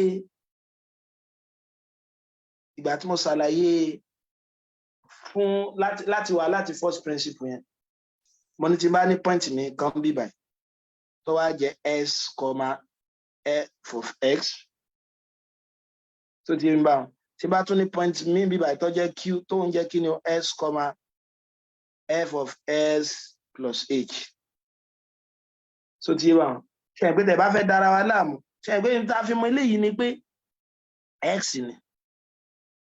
increment tó bá ní àbí ajásípélé ọmọ jẹ́ y which is f of x àbí ilé ọmọ jẹ́ kí ni f of s plus h àbí mo lè wá slope rẹ̀ láti bẹ̀ mo bó ti yé mi bá ṣe pé bí tí mo ti generate ẹ̀ nìyẹn ṣùgbọ́n nígbà mìíràn tó bá yẹ pé ìfẹ́ mọ jẹ́ pé kí h yóò mọ jẹ́ increment ni bí mo fẹ́ mọ lo delta nípa ní calculus a máa ń lo delta wa gẹ́gẹ́ bí increment a já sí pé delta x òun náà ní increment ní kíni o increment tó bá x delta y òun náà ní increment tó ṣe kíni o increment tó bá y ẹ dákun so yí wa báwọn a já sí pé tó wáyé pé mo fẹ́ ṣe yẹn lágbọ́nrin bí báyìí tí mo á ní curve mi báyìí x mi eléyìí jẹ́ y ká pé p ni ṣe é pé q mi increment mi ọmọ jẹ́ kí ni o s ẹ mọ́ bínú eléyìí ẹ̀kọ́ s plus h ni o s plus h is s plus h so ti eléyìí ọmọ jẹ́ kí ni o s plus delta s tó yẹ pé delta x ní increment eléyìí ọmọ jẹ́ kí ni o y plus delta y so ti ṣùgbọ́n tí kọ́ọ̀dù pq yẹn ṣe é pé kọ́ọ̀dù nílé tí ń ṣe gradient line pq yẹn tó bá tó bá jẹ́ increment mi ṣe é pé eléyìí jẹ́ x eléyìí jẹ́ s plus delta x tí increment mi yẹn ṣe é pé tó bá ti ń tend sí 0 so ti wà ajá sí pé gradient pq yóò mọ dọ́gba pẹ̀lú gradient p àwọn náà ni pé lọ́nà mìíràn tí n bá fẹ́ mọ kọ́ dy dx mi tí n bá fẹ́ mọ lo formula yìí fún first principle ṣe é pé n ta mọ̀ tẹ́lẹ̀ ni pé limit as h tends to 0 f of s plus s minus f of s divided by h ajá sí pé mo lè lo delta x náà lọ́nà gbàtà pé kí ni o delta x mi ó mọ jẹ́ increment ajá sí pé ó lè jẹ́ báyìí náà f of s plus delta x minus f of s divided by delta s yóò máa jẹ́ limit as delta s tends to 0 ajá sí pé tí delta y mi delta x mi yóò mọ dọ́gba pẹ̀lú kí ni o dy dx so tí delta x bá ti ń súnmọ́ so tí as delta s tends to 0 so mo fẹ́ fi mú nǹkan kan wá ajá sí pé ìgbà tẹ́lẹ̀ yìí bá ti yé mi báyìí so ajá sí pé mo lè sọ pé delta y mi nígbà pé delta y delta x mi mo ní yóò mọ dọ́gba pẹ̀lú delta y delta dy dx òun náà ni pé mo lè kọ delta y mi náà sí kọ́ ọmọ jẹ́ kí ni o dy dx multiply by delta x ẹ dákun sí ìrọ̀lẹ́ torí wọ́n lè fún wa báyẹn ẹ jẹ́ fún alápẹẹrẹ kan ẹ wo eléyìí ẹ fi mọ ní tí mo ń gbìyànjú láti ṣe wọ́n ní if y is equal to 5x squared minus 2x wọ́n ní find the approximate change in y approximate change in y and tx bá ṣe kí ni o if s changes from 2.5 to 2 wọ́n dára yín láàmú so if s changes from 2.5 to 2 mo mọ̀ pé y mi jẹ́ 5x squared minus 2x kí ni dy dx mi ó mọ̀ jẹ́ bá 10x minus 2 ọ̀yà ẹ dẹ̀ mọ̀ pé approximate change in y pẹ̀lú in tí mo kọ lẹ́ẹ̀kan yẹn pé formula tí mo kọ mo ní delta y delta x tó bá ń dọ́gba pẹ̀lú dy dx ajá sí pé mo lè kọ approximate change in y kọ́mọ dàbí kí ni o dy dx times delta x ajá sí pé lẹ́yìn ni wọ́n fẹ́ ká wá approximate change in y so tí mi bá mo dẹ̀ tí mo dy dx mi pé òun jẹ́ kí ni o 10x minus 2 then multiply by delta x ṣùgbọ́n wọ́n ní x náà ṣe kí ni o from 2.5 to 2 so tí bá wọ́n x ń ṣe kí ni o ó ń change láti 2.1 to 2 so òun náà ni pé x mi tẹ́lẹ̀ 2.5 ni ó ti wá di 2 ní ìsìn kí ló fi change sí 0.5 ajá sí pé change in x mi ọmọ jẹ́ kí ni o 2.5 minus 2 which is equal to 0.5 ajá pé 2 minus ẹ má bínú 2 minus 2.5 nígbà pé láti 2.5 ló ti di 2 so ti yé bá ẹyin tó lékún bẹ́ẹ̀ òun náà ni pé kí n yọ ohun tó dà nísìn kúrò níbi tó wà tẹ́lẹ̀ so ti yé bá ẹyin tó dà nísìn ní 2 ibi tó wà tẹ́lẹ̀ ní 2.5 ilé ọmọ fún mi ní kíni minus 0.5 ọ̀yà ajá sí pé delta y mi nísìn yóò máa jẹ́ kíni 10s minus 2 times delta x kí dẹ̀ ní x mi ṣe pé x mi in tó wà tẹ́lẹ̀ náà ní kíni o 2.5 8 times 8 times 2.5 minus 2 multiplied by kíni increment tó bá minus 0.5. So kíni 2.5 times 10 ilé ọmọ jẹ́ 25 minus 2 times minus 0.5. So tí wà tẹ́ bá ṣe dáadáa báyẹn yóò mọ̀ fún mi ní kíni o. So 23 times minus 0.5. Ajá sí pé increment tó ń bá y yóò mọ̀ jẹ́ kíni o minus 11.5. Yóò mọ̀ jẹ́ minus 11.5. Ẹ jẹ́ sáré ṣe question jambu yìí fún wa. Ẹ̀wọ̀ eléyìí náà ìbéèrè jambu ni o. Wọ́n ní what is the rate? What is the rate? What is the rate of change of the volume V of a hemisphere with respect to its radius R when radius is equal to 2. Mo ti mọ̀ pé volume hemisphere, àkọ́kọ́ náà volume sphere ṣe pé òun ni 4/3 pi r cube àbí. Nígbà tí jẹ́ pé half ti sphere lélẹ́yìí o. Ṣùgbọ́n half sphere ní hemisphere, ajá sí pé volume hemisphere òun mọ̀ jẹ́ kí ni o 4 over àbí kí n sọ pé half times 4/3 pi r cube àbí. So tí ó mọ̀ ṣe déédéé pẹ̀lú kí ni o 2/3 pi r cube volume hemisphere lè. Wọ́n ní ká wá the rate of change here with respect to radius dv dr. Já differentiate v with respect to r. Kí ni ọmọ fún wa? 3 times 2/3 pi r squared. 3 àti 3 oge 3. Kí ni mo nílẹ̀? 2 pi r squared. Ṣùgbọ́n rate of change yẹn wọ́n ní wa nígbà tí r mi bá jẹ́ 2. Ajá sí pé ọmọ jẹ́ 2 pi times 2 squared. So 2 square 4 times 2 8. Yóò mọ̀ fún wa ní 8 pi. Ẹ dákun sójú àbá yóò mọ̀ fún wa ní 8 pi. Nínú àwọn application kan tó fẹ́ kátúmọ̀ náà ni pé bá ṣe lè wọ́n á velocity àti acceleration. So tí wà a lè lo differential náà láti wá velocity àti acceleration. So ká pé n bá ní distance x mi. So tí wà distance mi ṣe pé a máa measure rẹ̀ ní meters àbí. So tó bá jẹ́ pé n bá wá travel ní time t seconds, ká pé body yẹn mo define pẹ̀lú x equal to t square plus 5t plus 2. Ẹ rí pé x ni function time ni distance jẹ́ function of time bí báyìí. Sẹ́rí velocity mi.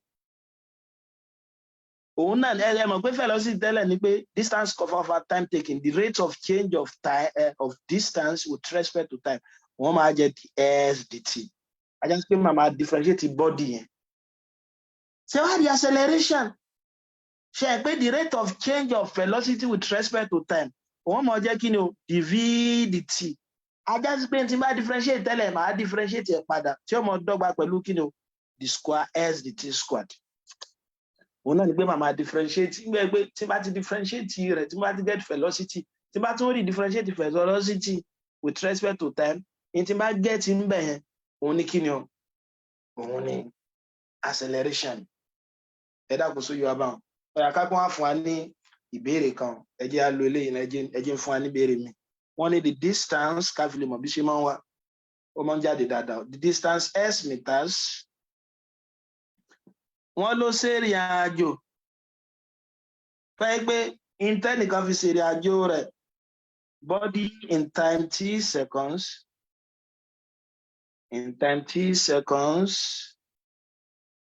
is given by s equal to t cube minus t squared minus t plus 4. Wọ́n ní ká wá alákọ̀ọ́kọ́ the velocity and acceleration. The velocity and acceleration after 5 seconds. Then 5 seconds. B. Wọ́n ní ká wá when velocity is equal to 0 tó bá wà at rest. So when its acceleration, when acceleration is equal to 0. So tí wà láti ṣe léyìí kò lè rárá. Ẹ má gbàgbé aláwọ̀kọ́ wọ́n ní ká wá velocity acceleration. Ẹ má gbàgbé pé velocity mi ni pé the rate of change of distance over time. A lè kọ́ gẹ́gẹ́ bí v is equal to st tàbí kí n sọ pé s dot. Nínú ọ̀nà míì tá lè mọ́ ń gbà kọ́ differentiation náà ni pé ká fi dot sí. Dot yẹn náà ni pé wọ́n differentiate ẹ̀ lẹ́ẹ̀kan. Bẹ̀tá yẹ pé s dot dot wọ́n náà ni pé wọ́n differentiate ẹ̀ lẹ́ẹ̀mejì. Ìyẹn tó ń túmọ̀ sí òun l'acceleration ẹ̀ lè bá pàdé nínú ìwé mi báwọn. So tí wà ọ̀yà kí n wá derivative s mi with respect to time yóò máa jẹ́ t squared minus 2t ẹ má bínú 3t squared eléyìí mo differentiate àbí minus 2t minus 1. Ṣùgbọ́n wọ́n ní ká wá velocity yẹn tí ń ṣe ds dt yẹn ní ẹ̀yìn 5 seconds yìí pé ìgbà tí time mi bá jẹ́ 5 yóò máa jẹ́ kí ni o 3 into 5 squared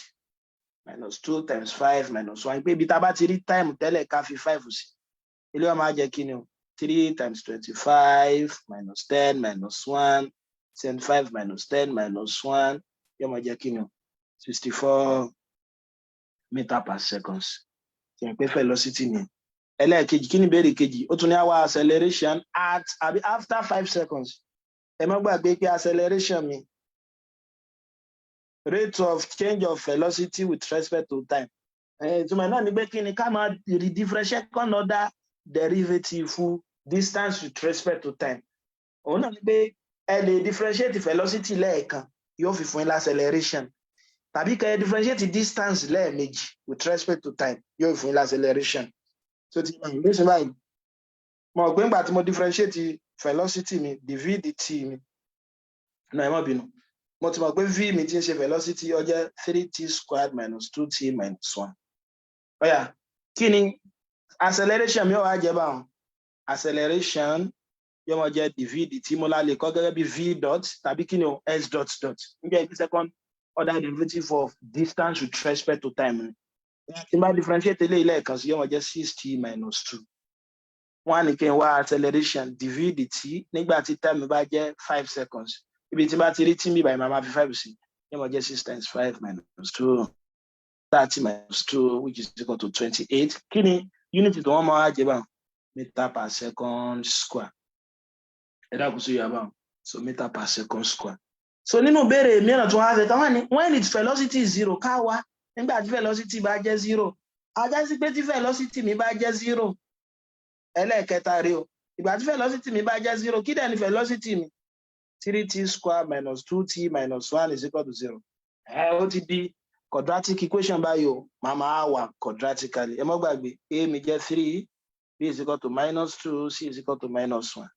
ac mi ó máa jẹ́ kí ni o minus 3. Kí ni màá multiply pẹ̀lú ara rẹ̀ nínú factor of 3? Tí ó máa fún mi ní negative 3 tó ayé pé tí n bá add yóò máa fún mi ní kí ni o minus 2. Ẹ mọ̀ pé mo ní nọ́mbà mọ́ láwọn òǹbejì. So n ta lè ṣe náà ni pé kí ni o minus 3 times 1 àbí minus 3 times 1 máa fún mi ní minus 3 ó bí lè ṣiṣẹ́ minus 3 plus 1 náà tún fún mi minus 2 ajá sí pé máa fi replace ìtàrin yìí yóò máa jẹ́ 3 square minus 3t plus t minus 1 is equal to 0. So ti 3t common ilé yóò máa jẹ́ t minus 1 àbí ṣé bẹ́ẹ̀ ni? Then plus 1 t minus 1 is equal to 0. So ti yé báwọn. But t minus 1 tún common yóò jẹ́ t minus 1 3t plus 1 is equal to 0. Tí nọ́mbà méjì bá multiply ara wọn tó wá jẹ́ 0 ajá sí pé kan náà àwọn méjèèjì yẹn ó lè já sí pé yóò jẹ́ 0. Ẹ̀yin méjì wà nù yàrá ẹgbọ́run so tí ẹ bá sẹ́yìn lẹ bú so ọ̀rẹ́ yín ló so yẹn. So yóò máa jẹ́ kí ni o t minus 1 is equal to 0 or 3t plus 1 is equal to 0. T mi ọmọ jẹ́ 1 tàbí 3t is equal to minus 1, t is equal to 1 or t is equal to minus 1 over 3. Bẹ̀ wọ́n ní ká tún wá ṣe pé béèrè kẹrin òun náà ni pé kí ni o wọ́n ní ké ń wá nígbà tí acceleration mi bá jẹ́ 0. Òun náà ni pé tí acceleration mi bá jẹ́ 0 acceleration at time is equal to 0. mo dẹ̀ mọ̀ pé acceleration mi tẹ́lẹ̀ 60 minus 2 ni ajá pé yóò mọ̀ jẹ́ 60 minus 2 is equal to 0 so ti yé mi báwọn 60 mi ó máa jẹ́ kí ni o 2 tí mi ó máa jẹ́ 2 over 6 which is equal to 1 over 3 so which is equal to 1 over 3 ajá pé after 1 over 3 seconds òun náà ni acceleration mi ó tó ṣe kí ni o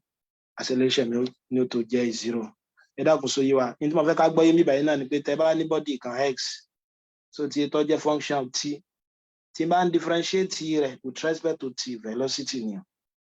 and second order derivative rẹ̀ with respect to t òun ni mo jẹ́ acceleration wọn la lè kọ́ by s dot ni acceleration tàbí kẹ́ sọ pé v dot so tí yé mi báwọn tàbí kẹ́ sọ pé v dot torí àkókò ẹ jẹ́ máa ṣe maximum value maxima and minima wọ́n dá ń pè ní kí ni stationary point àti turning point wọ́n fẹ́ ṣàlàyé nǹkan kan fún yín ká pé bá ní gíráfù kan báyìí ká pé plane mi ni mo nírú nǹkan báyìí ẹ jẹ́ ń ya gíráfù yẹn kó lè bá làákàyè mu dáadáa ká pé mo nírú nǹkan báyìí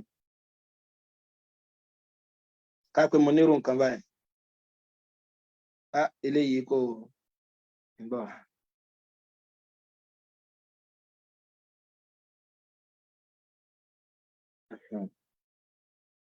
ká pé mo nírú nǹkan báyìí tí n bá ní point A mi ń bí báyìí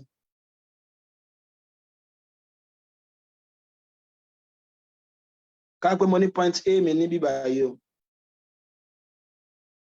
tẹ́lẹ̀ yìí jẹ́ point B tẹ́lẹ̀ yìí dẹ̀ sì jẹ́ point C eléyìí ọ̀yà kó tẹ́ mi lọ́rùn dáadáa tí mo fẹ́ yà ń bí báyìí lélẹ̀ ìfẹ́ kó jẹ́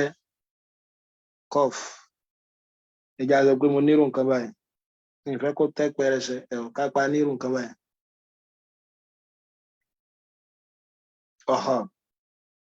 ká pé mo wá ní point C mi níbí báyìí kí lẹ lè sọ lórí àwọn point mẹ́tẹ̀ẹ̀ta wọn kí lẹ lè sọ nípa point A kí lẹ lè sọ nípa point B kí lẹ sì lè sọ nípa point C ẹ rí i pé tẹ bá ṣàkíyèsí dáadáa gradient ní point ABC is equal to 0 so yíwa bó ṣe jẹ́ 0 dy dx mi ó mọ jẹ́ kí ni yóò mọ jẹ́ 0 at A, B and C ṣe mọ̀dí tí ó fi mọ jẹ́ 0 mo ṣàlàyé lẹ́ẹ̀kan náà ẹ rí i pé tẹ bá ṣàkíyèsí bí constant ni mò ń ní ṣe hàn pé y ní bí báyìí constant ni so tí èmi báwọn kò sí fálù tí wọ́n bá ní constant òun náà ni pé kí ni o fálù s tó jẹ́ pé y remain the same ẹ rí i pé tẹ bá wo n tí x jẹ́ bí báyìí àti n tí x jẹ́ bí báyìí y kan náà ni ó mọ̀ fún wa ajá sí pé y1 mi àti y2 mi ṣe àgbẹ̀ tí wọ́n fẹ́ wá gradient rẹ̀ bí báyìí dy dx mi y1 ṣe àgbẹ̀ tágbélé jẹ́ n tí y bá jẹ́ bí báyìí so tí yé bá n tí y bá jẹ́ bí báyìí òun náà ni yóò jẹ́ bí báyìí ajá sí pé y minus y ni ó mọ̀ jẹ́ over x2 minus xy yóò mọ̀ fún wa ní 0 òun náà ni pé tó bá yẹ pa ní constant àbọ̀nà tẹ̀lé ìgbà rúnú rẹ̀ ni pé pé constant ni y mi jẹ́ bí báyìí mo dẹ̀ mọ̀ pé derivative constant ọmọ jẹ́ 0 tàbí kẹ wá slope mi by 0 ni ajá sí pé a mi b mi àti c mi point yẹn 0 ni ọmọ jẹ́ so yóò abó ṣe jẹ́ 0 torí pé constant ni y mi ń bẹ yẹn wá rí point a yìí point b yìí àti point c yìí a máa pè wọ́n ní kí ni o stationary point stationary point mo bó ti rí báwọn ṣùgbọ́n a àti b lásán point a mi àti b mi lásán àwọn ọmọ jẹ́ kí ni o turning point ẹ dákun gbogbo àwọn méjèèjì ló níwúlò máa mọ ṣàlàyé 30 o a àti b wọ́n mọ̀ jẹ́ turning point ẹ rí i pé wọ́n ń yípo kọ́ọ̀fù ni ṣùgbọ́n kọ́ọ̀fù yẹn yípo ń bí báyìí eléyìí náà kọ́ọ̀fù yẹn náà ṣe kí ni o ó yípo nísàlẹ̀ point yẹn ò yípo ń bí báyìí torí ẹ̀ mo fi tún yà ó tẹ́ pẹrẹsẹ ẹ̀rí pé ó kàn lọ òkè ni èèpo yípo tó ti yé báyìí wá rí point A ń bí báyìí a máa pe point A bí báyìí ní local maximum gbégbà tẹ̀sí quadratic equation yín tó bá ní kẹ́ wá maximum point sẹ́yìn pé ibi tó ṣe kí ni o ibi tó ṣe gàrú sí yẹn òun la máa ń wá sí tó ti wà so point A bí báyìí ọmọ jẹ́ local maximum tàbí tẹ́ bá tẹ́ fẹ́ dára yín láàmú láti ẹ̀sìn fún wa fún pé local maximum lè pé ní kí ni o maximum point tó ti wà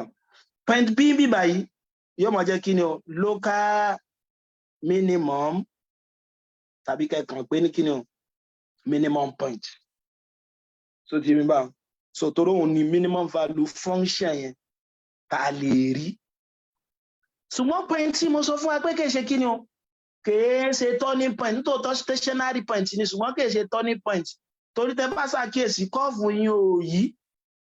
a máa pọ̀ ní kí ni o point of inflection kí ni mo pè o point of inflection ajá sí pé tá a bá láwọn stationary point ẹ̀wọ̀n náà ni pé mo lè sọ pé gbogbo turning point ni ó mọ jẹ́ stationary point ṣùgbọ́n kò ní jẹ́ pé gbogbo stationary point ni turning point torí mo mọ̀ pé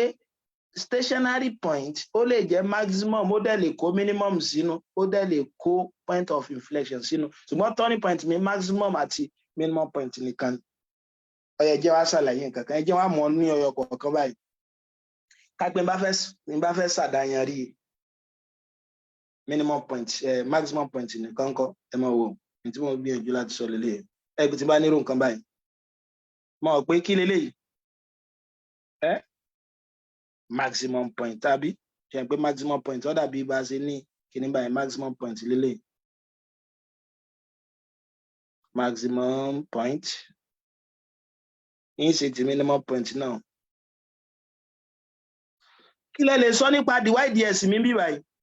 0 ó ti bá wọn ajá sí pé gradient dy/ds yóò mọ jẹ́ 0 ní maximum point ẹjá kọ pé dy/ds is equal to 0 ọ̀yà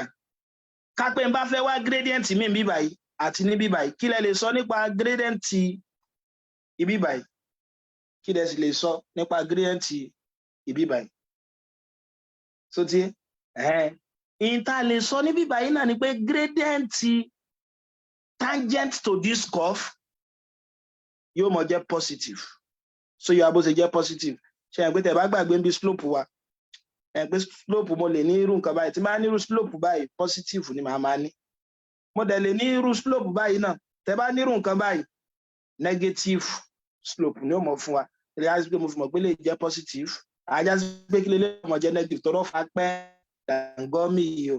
so tí èmi bá wọn kí lè wá lè ṣàlàyé ń bẹ̀ a rí i pé gradient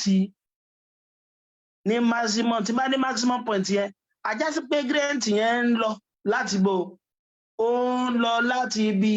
positive ó dórí 0 ó wà ń darí sí kí ni o negative so tí wà ajá sí pé ní apá ọ̀tún mi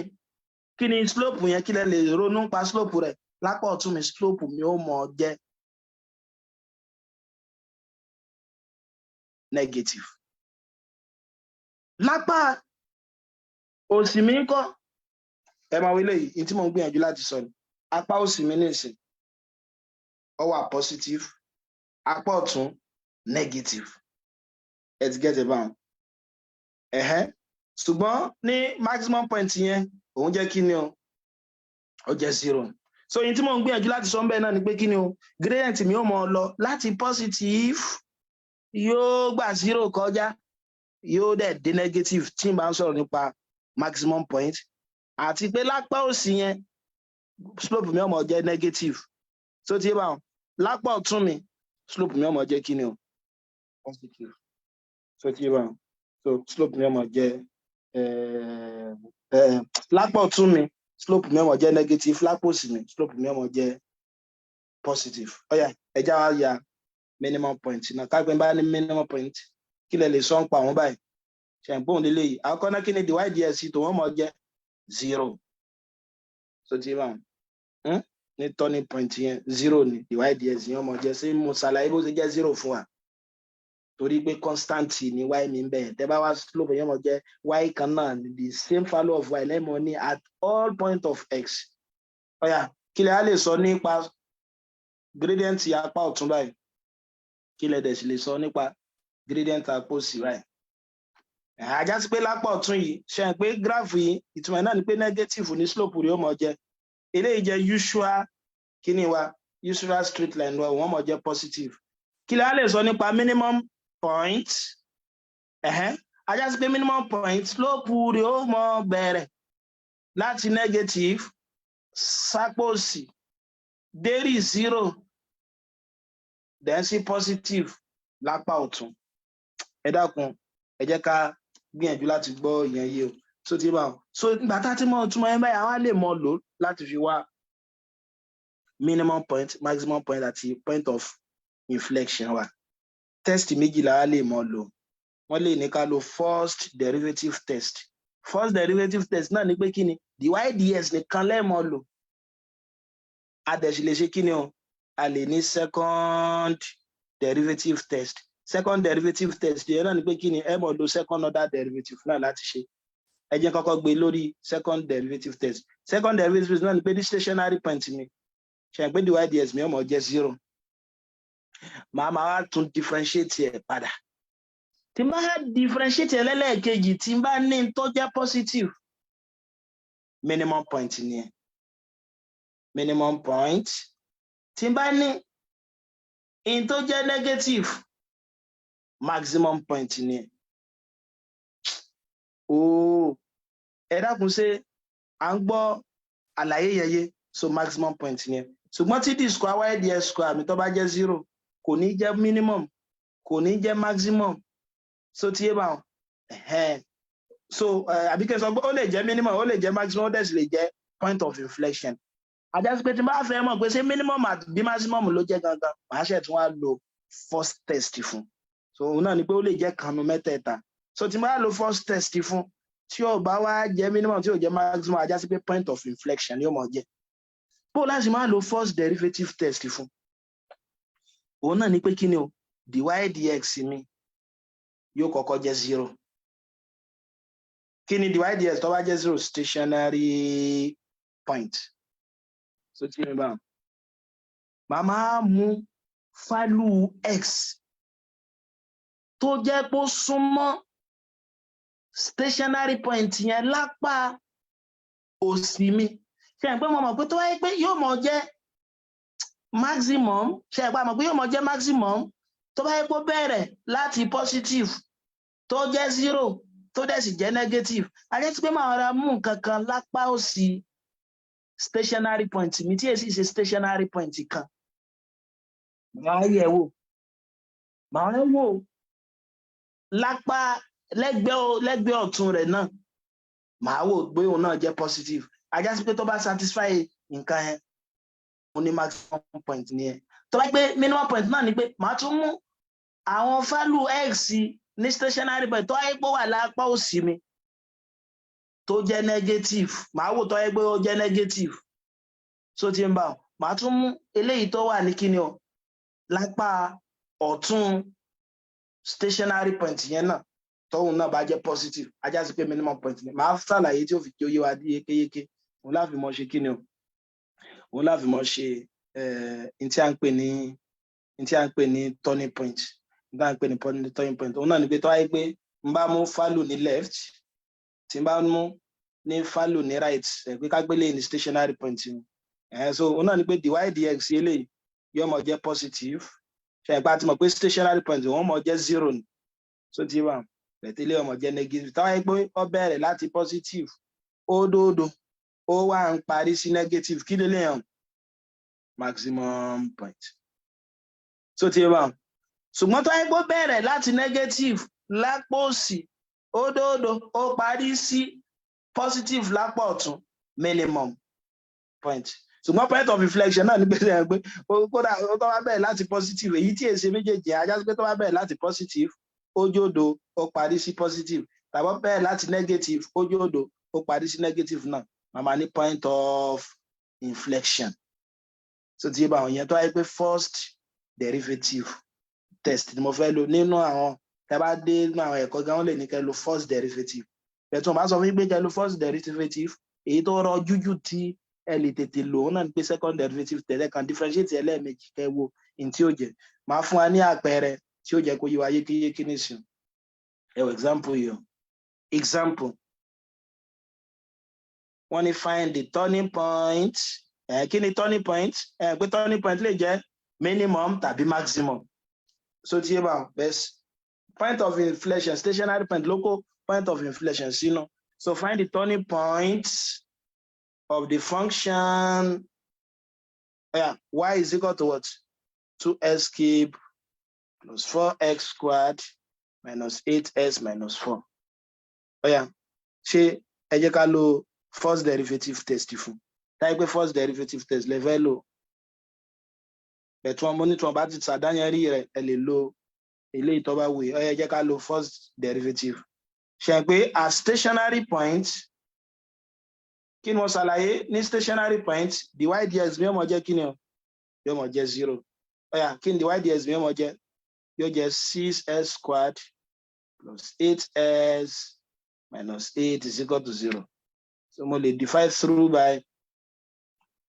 2. Yóò jẹ́ 3x squared plus 4s minus 4 is equal to 0. So tí ṣe pé tá bá ṣe òun náà ni pé a mi jẹ́ 3, b mi jẹ́ 4, c mi jẹ́ minus 4.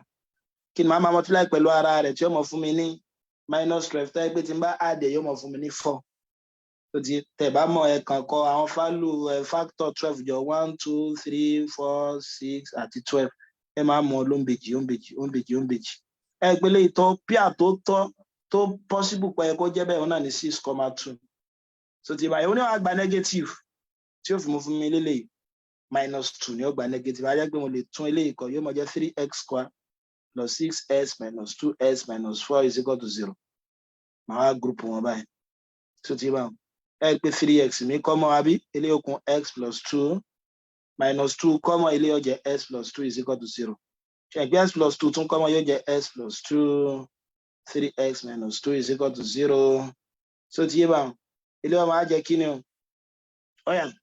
S is equal to -2 or 3x is equal to 2, which implies that s is equal to 2/3. S mi jẹ́ -2 or s mi jẹ́ 2/3. Our stationary point kí ni wọ́n? 2/3 àti kí ni o? Àti -2. Ẹ jẹ́ á bẹ̀rẹ̀. Ẹ jẹ́ á máa test ẹ̀ báyìí. Ṣé ẹ pé y coordinate ní stationary point mi a lè mọ̀ pẹ̀lú pa máa sọ ẹ pé nígbà ni wọ́n lè ní ká wá value y bóyá nísìnyí tí bá ti mọ̀ bóyá minimum point tàbí maximum point ni wọ́n lè ní ká wá minimum value tàbí maximum value. So tí èmi bá wọn eléyìí gan tẹ́lẹ̀tẹ́lẹ̀ kí ni mo tí mo gbìyànjú láti sọ sí ni pé ṣe ẹ pé stationary point mi sìn jẹ́ 2/3 àti s jẹ́ -2. Ẹ jẹ́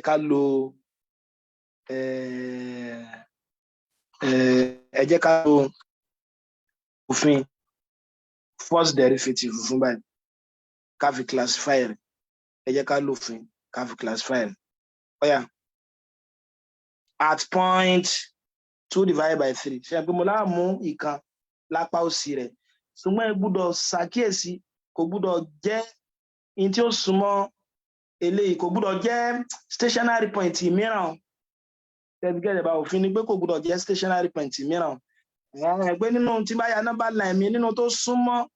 2/3 yìí lápá òsì mi tí èé sì ṣe stationary point kejì jẹ́ pé ká pé bí 0 ní ẹ jẹ́ mú 0. So tí ń bá ẹ jẹ́ SL mi ó jẹ́ 0 tí mo mú láti ẹgbẹ́ ọ̀tún. So tí bá ẹ rí pé tí n bá fi sí nísìn XL mi bó jẹ́ 0. Èwo ni ẹ jẹ́ mú lápá ọ̀tún rẹ̀ náà kápá mọ́ òun kó jẹ́ 1. Jẹ́ wá wò pé ṣé tí n bá lo eléyìí tí n bá fi x jẹ́ 0 yìí sí àti s jẹ́ sí 1 tó wá jẹ́ pé ó yípo bá positive sí negative tàbí negative sí positive sẹ́yìn pé òun ni ọmọ sọ bá minimum point àbí maximum point ní ọmọ jẹ́ a ní tó bá bẹ̀rẹ̀ tẹ́ bá gbàgbé sẹ́yìn pé tí mo sọ ni pé tó bá bẹ̀rẹ̀ láti positive tó dórí 0 tó parí sí negative a ní maximum point nìyẹn tó bá bẹ̀rẹ̀ láti negative tó dórí 0 tó parí sí positive a ní minimum point nìyẹn ẹ dákun sí àgbọ̀ yìí báyìí ayá sí pé máa lọ síbi dy dx ní báyìí ṣe àgbé dy dx mi tẹ́lẹ̀tẹ́lẹ̀ kí ni mo lọ́jẹ́ o kí ni dy dx wa 6x squared àbí plus 8s minus 8 ó yẹ jẹ́ ń wo dy dx at s equal to 0 ibi tí bá ti rí s máa fi 0 sí yóò jẹ́ 0 plus 0 minus 8 which is negative àbí ṣe àgbé ní left ní tí mo mú ní left ó fún mi ní negative bùkátà láti dá mílà mọ́tò tó jẹ́ ní 0 àbí ọ̀yà ẹ jẹ́ mú ní right náà ṣe pé right náà ní pé dy dx mi yóò mọ̀ jẹ́ kí ni o s ní jẹ́ 1 òun náà mọ̀ jẹ́ kí ni 6 times 1 plus 8 times 1 minus 8 6 plus 8 minus 8 ó jẹ́ 6 which is equal to positive kí lẹ ṣàkíyèsí ẹ rí ipò ṣe kí ni o gradient yẹn ó wá láti negative pé yóò jẹ́ 0 ní stationary point ó dẹ̀ sì jẹ́ positive kí lè á lè sọ nípa turning point yìí irú turning point wo ni ṣé minimum ni àbí maximum ajá sí pé maximum ni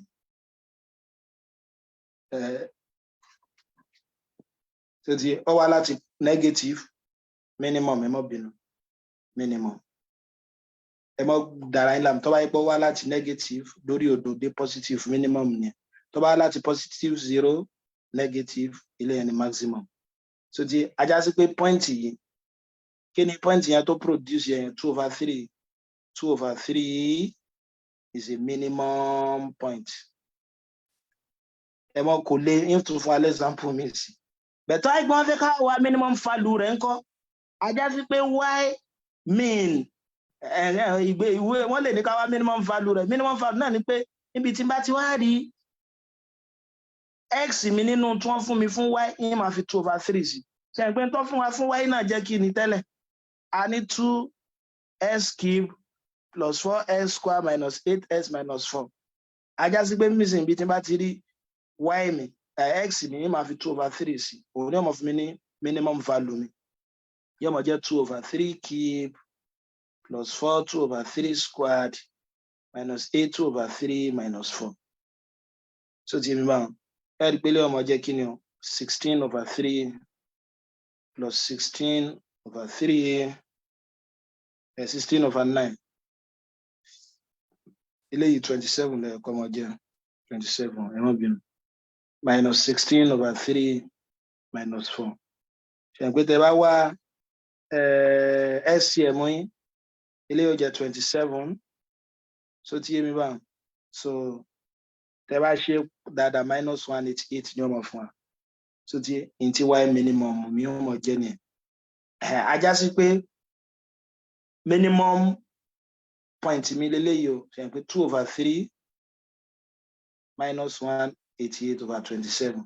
ó yẹ kí n wo ẹlẹ́ẹ̀kejì náà ṣe pé mo tún ní point negative 2 yìí náà ó yá stationary point at s equal to negative 2 mo lẹ́mọ̀ mú lápá òsì rẹ̀ ṣe tó wà lápá òsì ẹja mú s left tó wà lápá òsì -2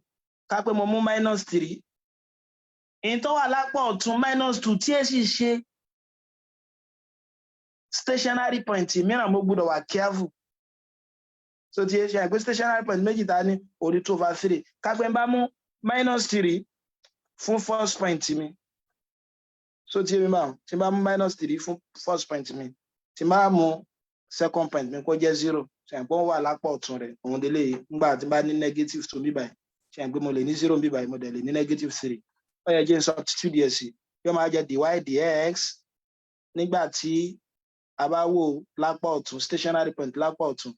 ṣe àgbé dy dx mi òun náà ní kí ni o 6s kí nìyẹn 6x squared àbí kí la get fún derivative yẹn lẹ́ẹ̀kan 6x squared plus 8s minus 8 yeah. Ìgbà tó jẹ́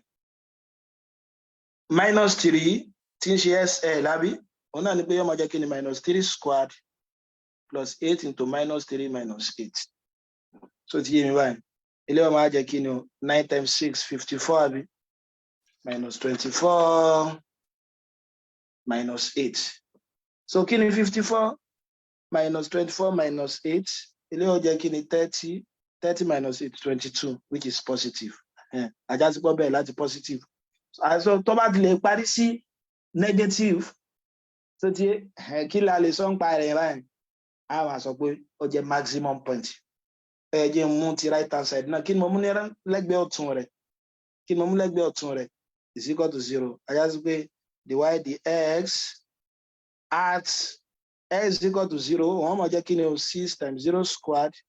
plus 8 times 0 minus 8 yóò máa jẹ́ minus 8 tí ń ṣe kí ni negative ẹ gbọ́ bẹ́ẹ̀ láti positive 0 ní kí ni stationary ní turning point ó dẹ̀ parí sí negative kí lẹ lè sọ nípa eléyìí maximum point ajá sí pé point minus 2 yìí x is equal to minus 2 yìí maximum point ni o bó la ṣe á lè wá maximum value ajá sí pé y max yóò mọ jẹ́ pé bí tí n bá ti rí x nínú y tí wọ́n fún mi gangan ṣe pé function tó fún wa gangan ni 2x cube plus 4x square minus 8s minus 4 máa fi negative 2 sí yóò mọ jẹ́ 2 times minus 2 cube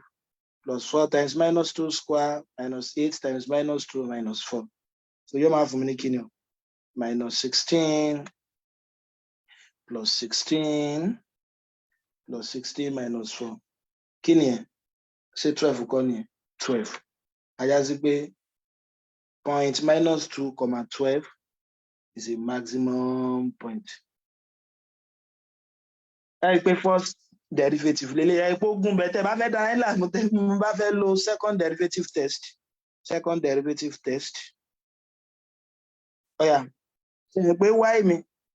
kí ló jẹ́ o 2x square 2x cube plus 4x square minus 8s minus 4 kí ni mo sọ fún alẹ́ ìrọ̀rùn náà nígbà àkọ́kọ́ wá as stationary point ṣe pé ní stationary point kí ni màá ní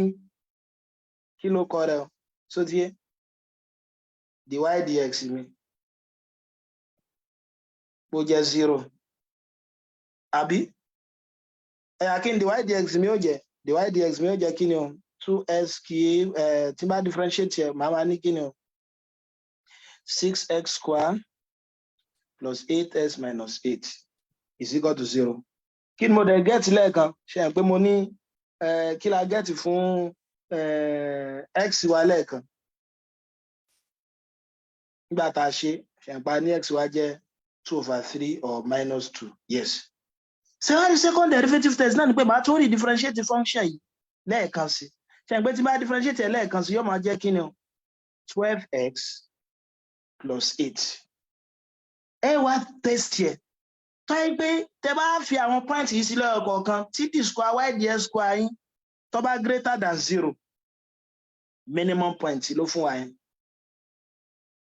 minimum point tó bá less than 0 maximum point ṣùgbọ́n tó bá equal sí 0 ó lè jẹ́ minimum ó lè jẹ́ maximum ó sì lè jẹ́ point of inflection ṣùgbọ́n tí màá fi máa mọ èyí tó jẹ́ mbẹ̀ náà ni pé màá máa apply first derivative fún ọ̀yẹ̀já wo sí ṣe pé mo mọ̀ pé second order derivative mi nìsín kí n second order derivative mo ní d square y dx square mo lọ jẹ́ 12x plus 8 a máa wọ̀ jẹ́lẹ̀ ọkọ̀ ẹ̀ lè ní at point 2/3 point x is equal to 2/3 ṣe pé ọmọ jẹ́ kí ni o d square y dx square mi yóò jẹ́ 12 times 2/3 plus 8 ilé ọjọ́ 8 plus 8 which is equal to 16 16 is greater than 0 mo dẹ̀ sọ fún wa pé tí second order derivative mi tó bá ju 0 lọ kí ni ẹ minimum point ẹ rí pé minimum point náà la gẹ́ẹ̀tì fún 2/3 ilẹ̀ ẹ̀ka ajá sí pé s is equal to 2/3 is a minimum ọ̀ká pé local minimum. Bó lẹ ṣe wá value rẹ̀ x fi sí wọn lẹ fi síbẹ̀. So ti wà ó at point x is equal to -2. Ajá sí pé màá tún lo ibi tí n bá ti rí x mi tẹ́lẹ̀ màá máa fi -2 sí níbi d square y dx square yóò jẹ́ 12 times -2 plus 8 yóò máa jẹ́ -24 plus 8 which is equal to minus kini -16 àbí ṣé -16 bẹ́ẹ̀ náà àbí less than 0 mo dẹ̀ sọ fún wa pé the square y dx square is less than 0 hence point x is equal to -2 is a maximum point. Ẹ pé second test yẹn rọjú second test yẹn rọjú láti ṣe so tó bá ní ká ẹ wá in tí ọmọ jẹ́ kilo currency ẹ kàn ṣe kíni o so ẹ gbìyànjú láti fi sí táyé pọ́ fẹ́ kẹ́ wá value rẹ̀ so ẹ gbìyànjú láti ṣe bó ní tó bá ní ká ẹ lò láti fi locate point nǹkan àwọn coordinate mi yẹn náà ni màá máa lò ṣe pé ìgbà tí mo lo kí mo pé kí làwọn point mi ṣe pé mo ní maximum point mo dẹ̀ minimum point ṣe pé maximum point mi àwọn ní -2,12 minimum point òun jẹ́ kí ni o 2/3 kí ni o -7 so tí mi bá wọn màá lò láti fi ṣe kí ni o láti fi plot mi then màá wò pé ìgbà wo ni ó cut y axis ṣe pé ìgbà tí ó mọ cut y axis ní ìgbà tí x mi bá jẹ́ 0 màá tún wá ìgbà tí x mi bá jẹ́ 0 náà ṣe pé nu function mi wọ́n fún mi ní y mi pọ̀ jẹ́ kí ni o 2x cube plus 4x square minus 8x minus 4 ajá sí pé tí x mi bá jẹ́ 0 kí ni y mi ó mọ jẹ́ -4 màá locate point mẹ́tẹ̀ẹ̀ta yẹn màá locate maximum màá locate minimum màá locate 0, -4 náà nígbà tí locate mẹ́tẹ̀ẹ̀ta yẹn màá fi get graph mi ọ̀yà ẹ jẹ́ fún alápẹ̀rẹ̀ mìíràn kí n fi lè káàdì rẹ̀ ńlẹ̀ but màá lo second derivative fún kó fi lè káàdì fi lè gbọ́ yí dáadáa wọ́n ní determine the value of s for which the function y is equal to 1/3x cube minus x square minus 15x plus 8 is a number 1 minimum, number 2 maximum, number 3 one can find the maximum value of the function. Oh yeah, when determine the value of s for which the function is minimum, a stationary point. Tàbí ká tiẹ̀ tó kọ́kọ́ lọ́nà ṣe ìpé tí bá fẹ́ lo second derivative fún ìgbà màá máa ní minimum point àwọn kan náà ní stationary point màá máa ní dy dx mi pọ̀ jẹ́ 0 àbí kí ni the square y dx square mi ọmọ jẹ́ yóò jẹ́ positive ní tó ju 0 lọ so ti òun náà ni pé kí ni òun màá máa test ẹ̀ báyìí so ti bá then ìgbà wo ni ọmọ jẹ́ maximum tí dy dx mi bá jẹ́ 0 tí mo á wá di square y dx square point tó jẹ́ kí ni o tó wà less than 0 yẹn òun ni ọmọ jẹ́ kí ni o òun ni ọmọ jẹ́ maximum point ọ̀yà ẹja ṣe a stationary point ẹ má gbàgbé ní stationary point mi kí ni dy dx mi ọmọ jẹ́ 0 ọ̀yà kí dẹ̀ ni dy dx mi tí bá differentiate eléyìí yóò mọ̀ fún mi ní kí ni o x square minus 2x minus 15 is equal to 0 ẹ pé tẹ bá ṣe dáadáa nígbà yẹn pé mo ní kí lélẹ́yìí kí ni màá máa multiply pẹ̀lú ara rẹ̀ yóò mọ̀ fún mi ní -5 tẹ́ pé tí n bá hard yẹ yóò mọ̀ fún mi ní -2 that's -3 plus 5 s minus 3 s minus 3 s plus 5 is equal to 0 ajá sí pé s mi ó mọ̀ jẹ́ 5 tàbí s mi ó mọ̀ jẹ́ -3 ọ̀yà màá tún wá find the second order derivative the square y the x square ẹyẹ jẹ́ redifferentiate function yóò mọ̀ jẹ́ kí ni 2s minus 2 ọ̀yà màá sọ pé ìgbà tí the square y dx square mi at point x is equal to 5 ìgbà tí s jẹ́ 5 pé 2 times 5 minus 2 10 minus 2 jẹ́ 8 ṣe pé 8 ju 0 lọ that is what minimum point ọ̀yà màá tún wá the square y dx squared nígbà tí s mi jẹ́ kí ni -3 You get 2 times minus 3 minus 2 minus 6 minus 2 minus 8, which is less than 0. One more get maximum point. So T1 one more get maximum point. So I just see pé x ṣe pé mo ní x mi jẹ́ 5, x mi dẹ̀ sì jẹ́ minus 3. Ìgbà tó jẹ́ minus 3, I just see pé òun ni maximum point. Ìgbà tó jẹ́ 5, minimum point.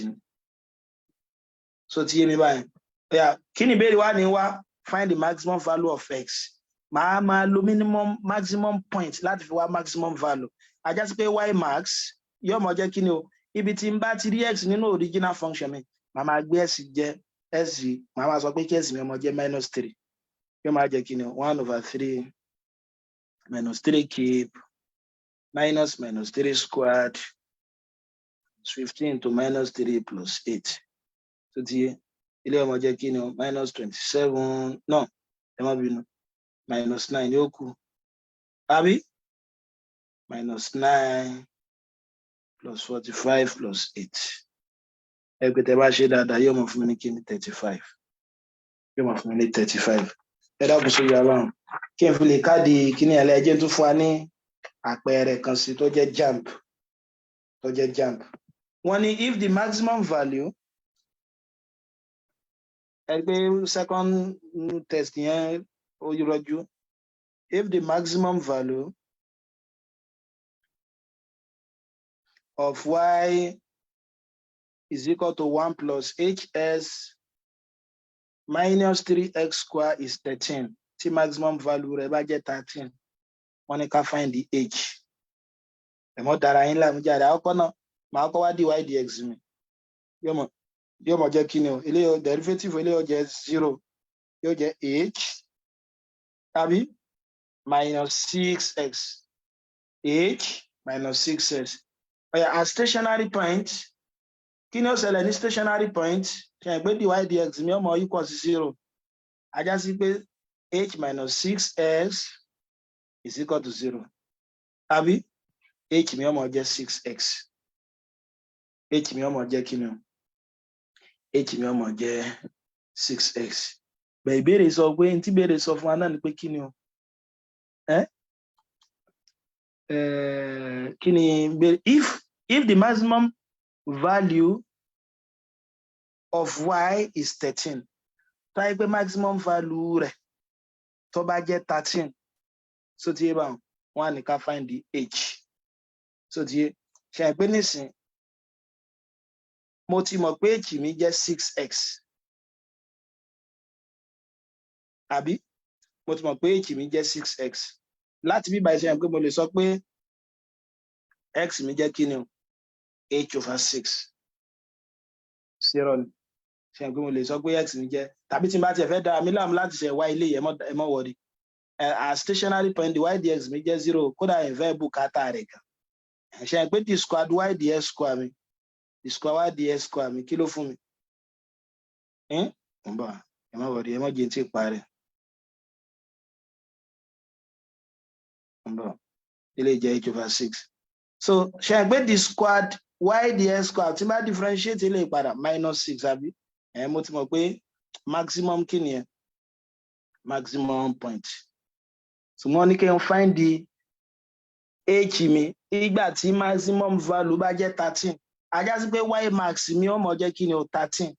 Bó mo dẹ̀ sí wọ́n wá maximum value mi tẹ́lẹ̀. Ṣe é pé màá fi maximum point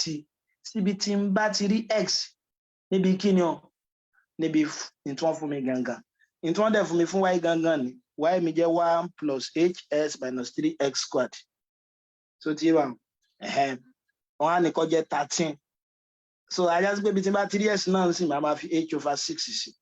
Yóò máa jẹ́ kí ni o? 13 is equal to 1 plus h times kí ni x mi? h/6 minus 3 times h/6 squared. So ti yé mi báwọn. Ẹ kò tẹ́ bá ṣàkíyèsí rẹ̀. Ilé ọmọ jẹ́ kí ni o? Ilé ọmọ jẹ́ 13 is equal to 1 plus h squared over 6. Àbí? Minus H 3h squared over 36. 3h squared over 36. Ṣé ẹ pé tí n bá tún kọ kí ni màá máa ní tí n bá tún kọ? Ẹ rí i pé tí n bá gbélé ìwà bíbá yìí 13 minus 1 is equal to h squared over 6 minus 3h squared over 36. Ilé ó jẹ́ kí ni 12 is equal to h squared minus 3h squared 6 36. Ẹ̀yà ẹ̀jẹ̀ ń wá xcm mi bí báyìí. Ṣé ẹ pé yóò jẹ́ 36. 6 mi ò máa rí inú 36 6 yóò jẹ́ 6h squared minus 3h squared is equal to 12. Tí n bá cross multiply yóò jẹ́ 12 times 36 is equal to 6h squared minus 3h squared. 12 times 36 2 1 7 6 3 2 3 4 yóò jẹ́ 432 is equal to kí lélẹ́yìí yóò fún mi 3h squared.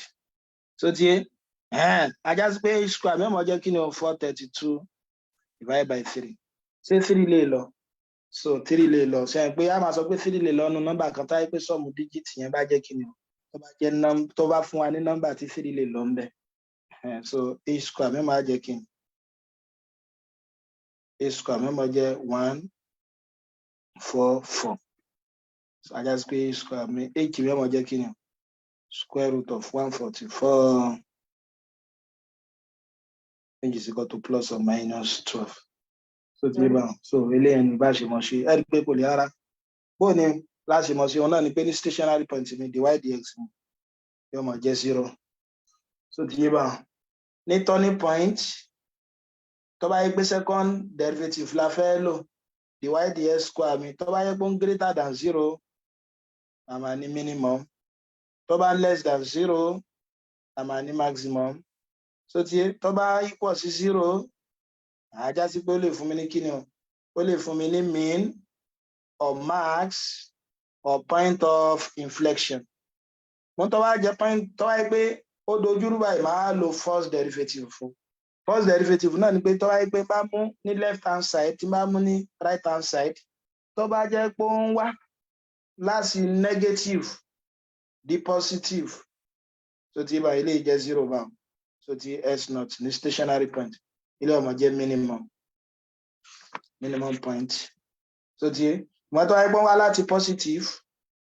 so tí lórí òdo dé negative padà ilé ọmọ jẹ́ kí ni o maximum point. Ṣùgbọ́n point of inflection náà ni pé yá ti positive 0 positive negative 0 positive ilé là ń pè ní kí ni point of inflection. So bí báyìí ni màá ti wọ́n dúró ní òní. Mo dúpẹ́ púpọ̀ ní ọwọ́ yìí tí ẹ darapọ̀ mọ́ wa. Pẹ̀lú ògo Ọlọ́run bá ní